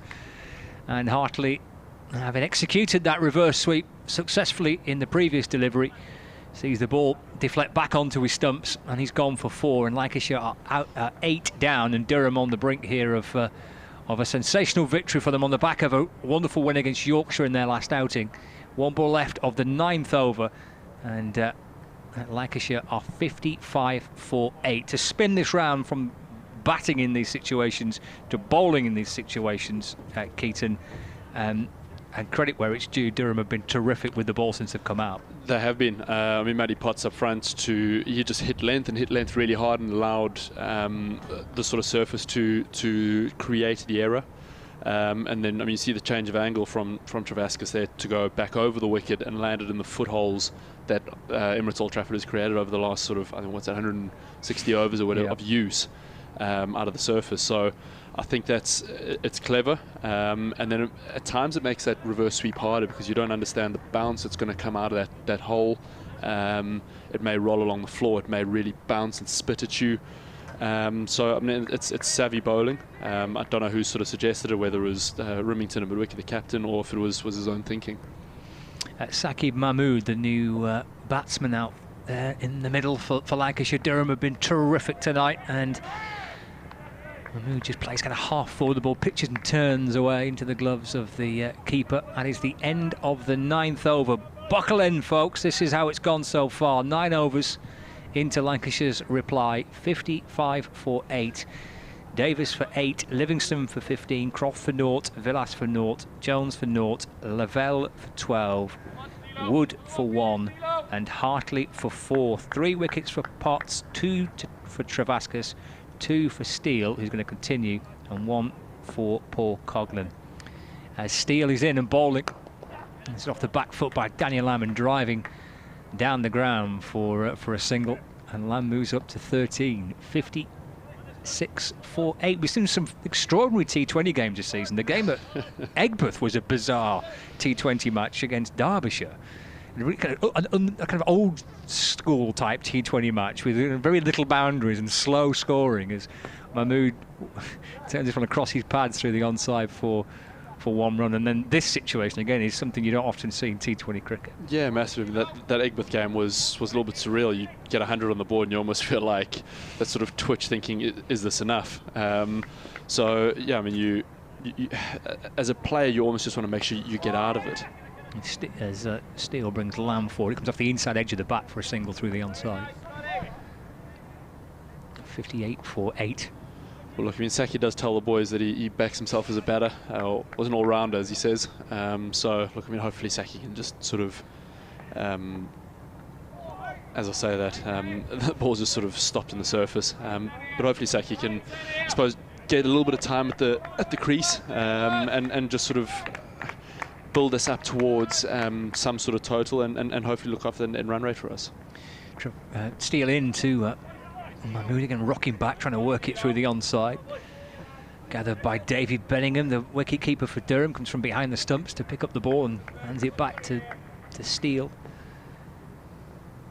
Scott Steele in, bowls to Mahmood. Trying to push it through extra cover. It comes off the inner edge of the bat and disappears down backward of square on the leg side. Mahmood keeps the strike. He moves to 2. Halfway stage of the Lancashire Lightning reply here at Emirates Old Trafford, with the Lancashire live stream and on the BBC Sport website and app. I'm alongside Keaton Jennings for the next few overs. 59 for 8. Lancashire Lightning set what was a target of 153 to win. That's been revised up by 5 penalty runs after the fallout of the Liam Livingston dismissal. So 158 is the target now for Lancashire. And this one was just steered away off the open face of the bat by Mahmood and picked up at backward point, and there's no run. Already today wins for Surrey, for Kent and for Sussex. Travascus into his 4th and final over. bowls, and Mahmood down on one knee trying to sweep the ball through to the keeper, and there is no run. He had an absolute blinding game here a few years ago, Liam Travaskis. I can't remember if you were in the Durham team or were you playing for Lancashire that night? I don't think I was playing the game. I think I might have been down at Lords, if I'm not mistaken, just before one of the India Test matches, I think. I remember actually watching it, and I think Matt Parkinson ran down the wicket to him. I think it was in the last over when he had about 6. Yeah. And from the look of the TV, it looked like he'd got all of it. And I stood up, and like in the tavern there at Lords, and I stood up and I thought, oh, like he's got it. This is the win. And I remember hitting the table and half the pub looking at me. So, yeah, probably wasn't my proudest moment. Travaskis bowls to Lamb. Just squeeze it into the offside, and there is no run. 84-8. Lamb on 14. And Durham are bouncing in the field. Slip in place. Travaskis in his shades. Lamb goes on the reverse, trying to clear the infield. And down on one knee, practices that again. But through to the keeper. No run. Final ball for Travaskis. He's gone through his 4 pretty quickly here. 2 for 25. Here it comes, his final delivery into to Lamb, who's right back. And forcing the ball through the offside, along the ground, through deep extra cover for a single to keep the strike as well. Lamb to 15. Durham at 61 for 8. 11 overs gone. Keaton, a few words from you, and then we'll bring Martin Emerson back in if you don't mind. No worries.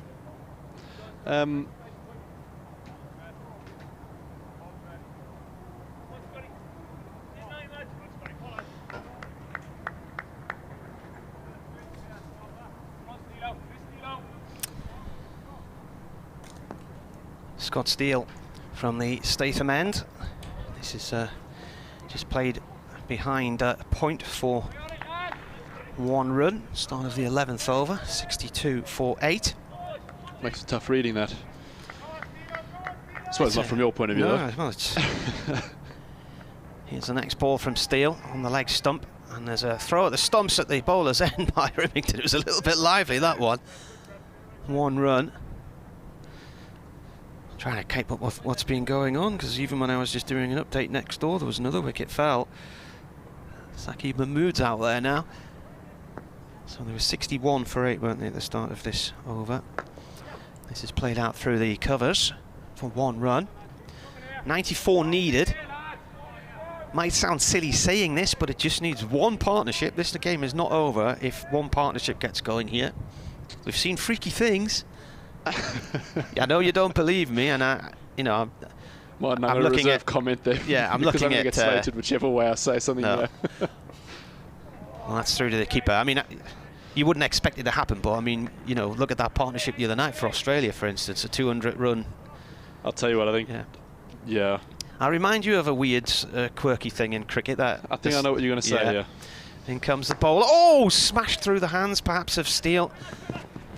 Almost needed a 6th finger there, just to quite hold on to it. I tell you what, that's probably taking his finger ends off if he did get them on the ball. 2 runs.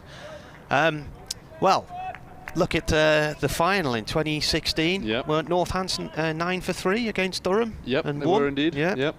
And then there's that game your dad played in, where they came back on the final day of a 4-day game, needing 1 wicket, never got it. Yep. Out! No. That is a slap from off the back foot from Mahmood, straight into the hands of, who's that fielding? Graham Clark in the covers there.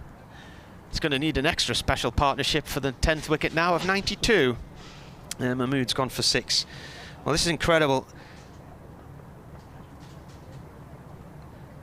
The lowest score by Lancashire in a T20 was 97 against Derbyshire. It's the only time they've been out for less than 100.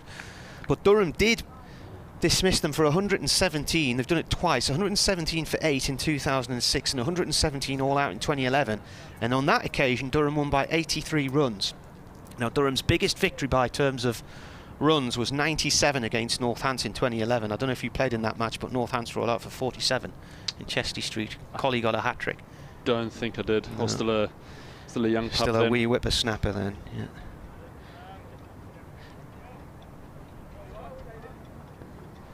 So Scott Steele getting that wicket, and it came at the end of the over. I probably would have given it over to Graham Clark. Keep the pace off the ball, make it really tough. No, Clarkey does fancy himself with a couple of leggies. I haven't seen him bowling this year that I can remember. We have actually seen Stewie Pointer bowling this year, which I never thought I would see. Potts in to try and finish the job off as he bowls here to Lamb. That's played towards point, no run. Yeah, they hurt my eyes that watching Stewie bowl, to be fair. I didn't know what I was commentating on, to tell you the truth.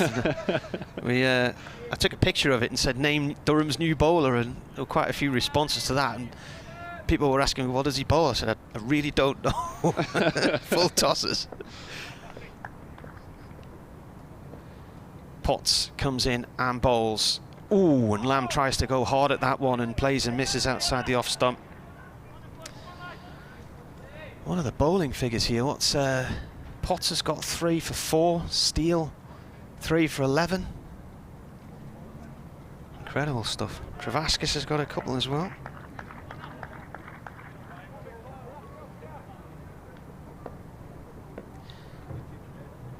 Here comes the bowler. Oh, down the leg side, it's a wide. Good take from the keeper Bedingham.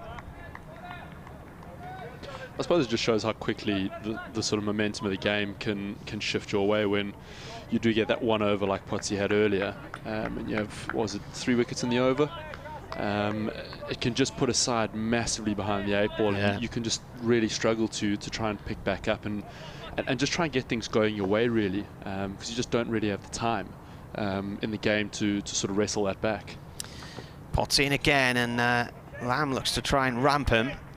It's quite an adventurous shot to a fast bowler like that. He missed it, and he's gone off about 10-15 yards towards point and takes a big chunk of dust out the ground as he kicks the ground in anger with himself. 67 for 9, and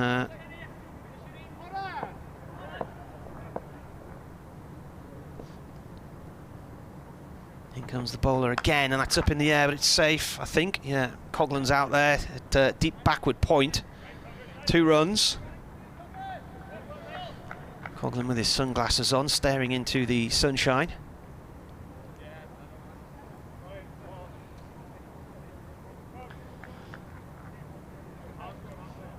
Yeah, young Paul Coughlan. He's one of the quicker guys around, like I've said a couple of times tonight, but he's a powerful athlete. And the way he moves when you sort of run next to him is absolutely incredible. You almost feel like sort of boys versus men at time. One run here from Lamb out towards Cow Corner under the point. Dads versus sons at the school sports day or something like that. Completely, yeah. Absolutely, completely. He's a good man as well, and the sort of more tight the game gets, the more competitive he gets, and he really sort of, he's really proud, really powerful, and really sort of tries to win those moments. Still waiting for official confirmation of Scott Borthwick returning to Durham. I was told a 5-year deal just over a week ago. As Potts comes in again to bowl, and played a short extra cover to Clark. And it's the end of the 13th over, 70 for 9. There's quite a few players, from what I gather, have signed contract extensions as well through the summer because of the way the year was. So there'll be official confirmation from the club at some point on a number of those. It's the likes of Chris Rushworth and 1 or 2 others who've agreed another year. There were quite a lot of players who were due to be out of contract this year, which I know was an issue for the Professional Cricketers Association. So it's good that at least, I don't know what's happening in other clubs, but at least Durham have tied players down again and given them an extra year. Scott Steele coming into bowl, and that's nearly the end of the game, not quite. A reverse sweep there, and it's gone for 4 behind square leg, behind backward point, really. Alex Lees was back pedaling and leapt into the air, and he couldn't quite get his hand on it fully. Difficult chance for him. Scott Steele 3 for 15.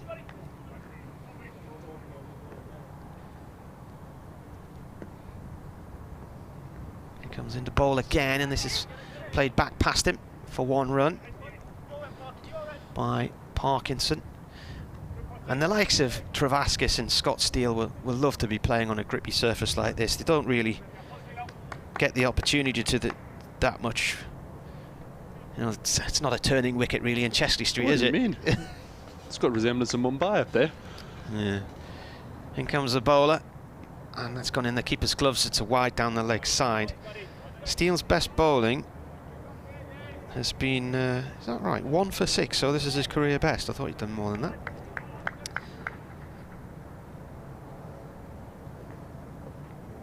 Ooh, it's turned. This one's played out to Schwartz. Clark on the offside, short extra cover, no run. Durham looking for this last wicket to wrap up a stunning victory here. And this one's just gone beyond the bowler and down towards mid-on. Potts takes it, 1 run. Did mention at the start of commentary today, although Lancashire have won on their last 8 visits to Chesley Street, Durham have actually won 3 of their last 5 here,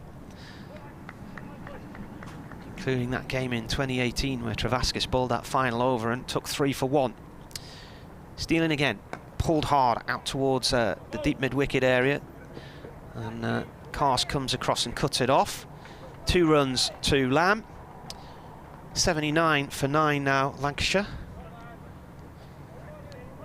They may end up getting more than 100 and keep that Derbyshire as their only blip on their stats column. The only innings below 100 for them in T20. Steele comes in and bowls. Oh, and that's... oh, he's... well, there was all kinds going on there. I thought they were appealing for LBW. Then I think somebody was shouting, catch it, and the batsman nearly stood on his stumps. Parkinson. Was it? No, it was Lamb, wasn't it? Lamb down yeah. Yeah, the scoreboard's already changed over quickly. Yeah. 14 overs gone then, here on BBC Radio Newcastle, BBC Radio Lancashire. 6:29, and it is 79 for 9.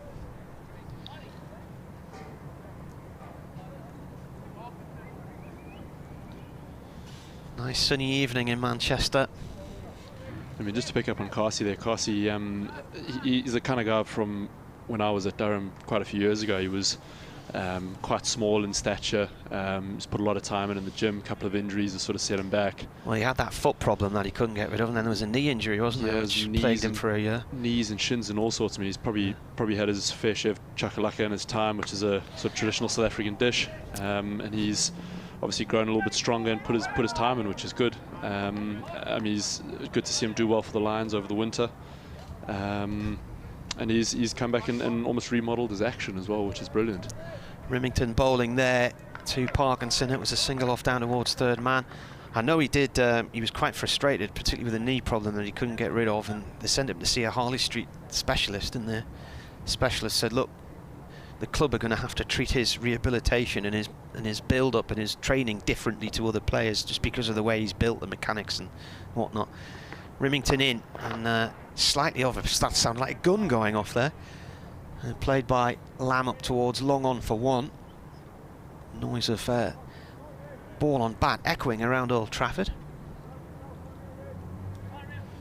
Do you, how far away do you live then? Did you opt for the city centre or did you go out into the sticks? I can actually see the old building I used to stay in my first year in 2018, just in just Media City out the back. And I live in Didsbury, which is about... Oh yeah, I know Didsbury really well. Yeah, about 4 miles away. Yeah.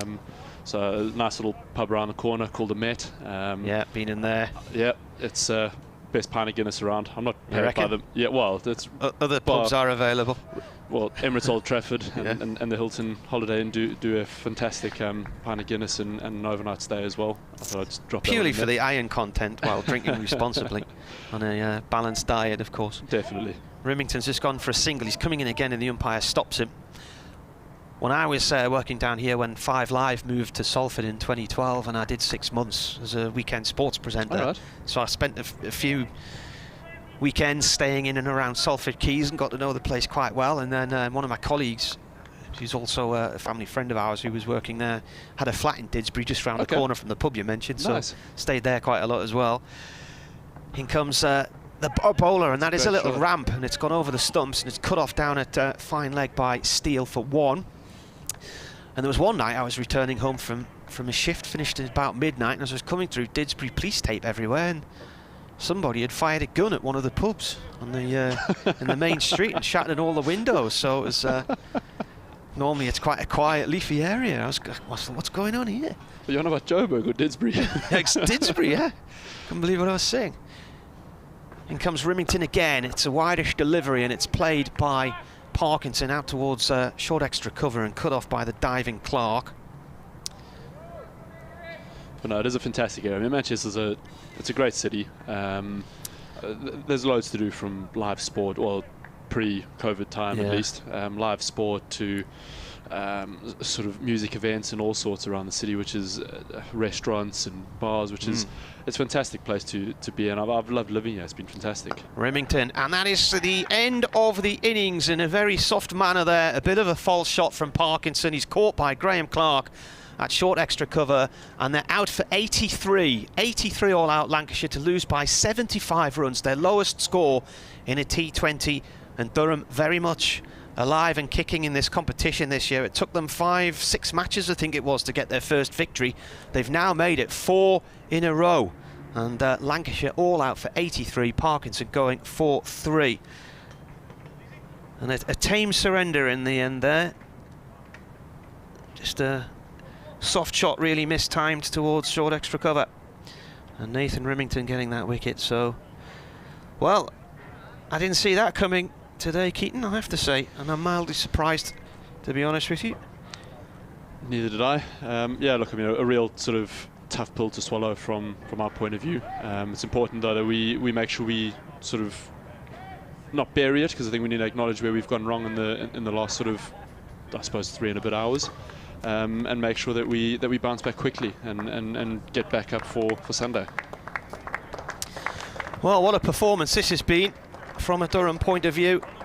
Lancashire losing by 74 runs. Rimington finishing with 1 for 10 from 2 overs, and the wicket actually coming at the end of the 15th over. So all out in 15 overs for 83.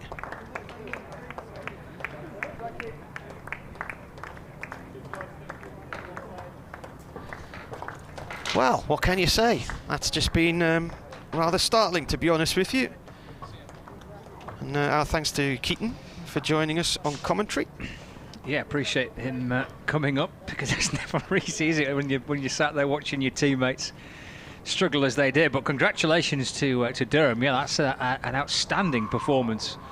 I think we said at the halfway stage that is a tricky run chase. 153 is still a lot of runs to get on a very used pitch, but I don't think any of us would have predicted the outcome that we've seen, and a pretty comprehensive demolition of Lancashire. Brilliant bowling, some questionable, I guess, batting at times from Lancashire. I'm sure they'll be pretty honest about where things didn't quite work for them this evening. But all the praise needs to go to Durham. That's a fabulous win. 2 on the bounce and still in with a chance. 3rd game in a row that Matty Potter's ended up with career best figures as well. 3 for 8 today, 3 for 14 last time, and 3 for 19 the match before that. So he's on fire with the ball at the moment. And Scott Steele as well, career best for him too, of 3 for 20. So not sure what's happening elsewhere, because we've started earlier, but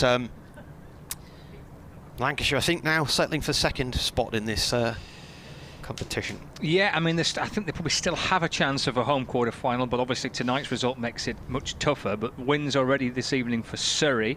They beat Hampshire by 9 wickets.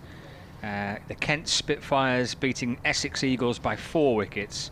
And Sussex Sharks beating Middlesex by 3 wickets.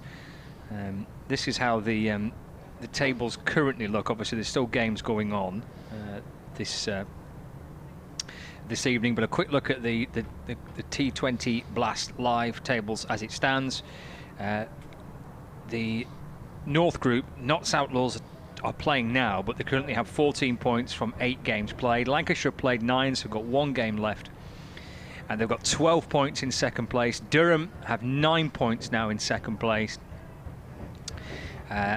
Leicestershire Foxes 7 points in 4th, Yorkshire Vikings 6 points in 9th, and Derbyshire at bottom with 4 points from 9.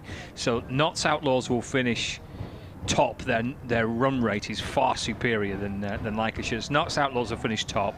Lancashire Lightning will finish 2nd.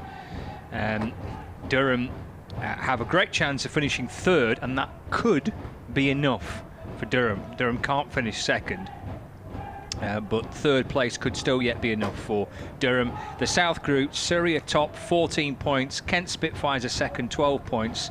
And the Sussex Sharks are third with 11 points. And the Central Group, Gloucestershire are top with 13 points. Northants have 9 points, and Birmingham Bears have 9 points. From a Durham point of view, Martin, it's that third place teams that Durham will be keeping an eye on, because Durham can get to 11 points.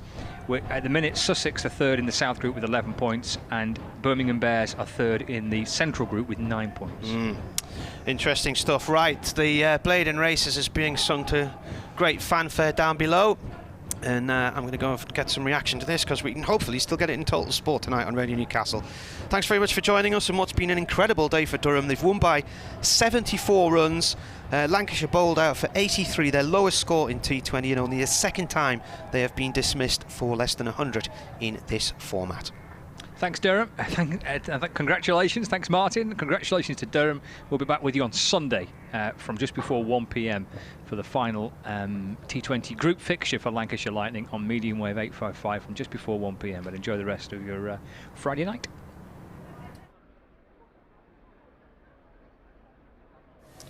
Well, our thanks to Martin and to Scott, and welcome back to pitchside at Emirates Old Trafford after that win by Durham by 74 runs. And Lancashire, as they've been saying, lowest ever T20 score in response to that Durham effort, which we thought was par, and we have begun to realise quite how impressive that might have been, bearing in mind the pitch and the 160 overs or so that it had seen at that point.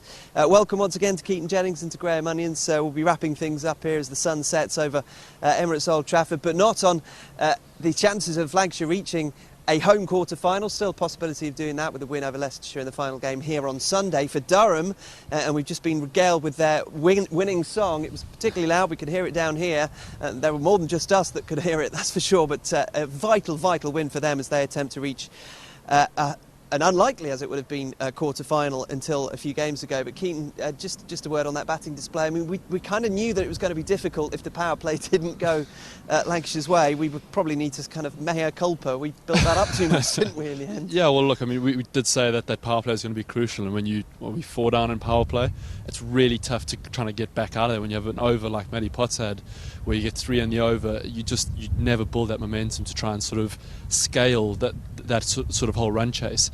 So yeah, like I say, in that power play we lost it pretty sort of severely, and you can't build that platform in order to try and win the game from there.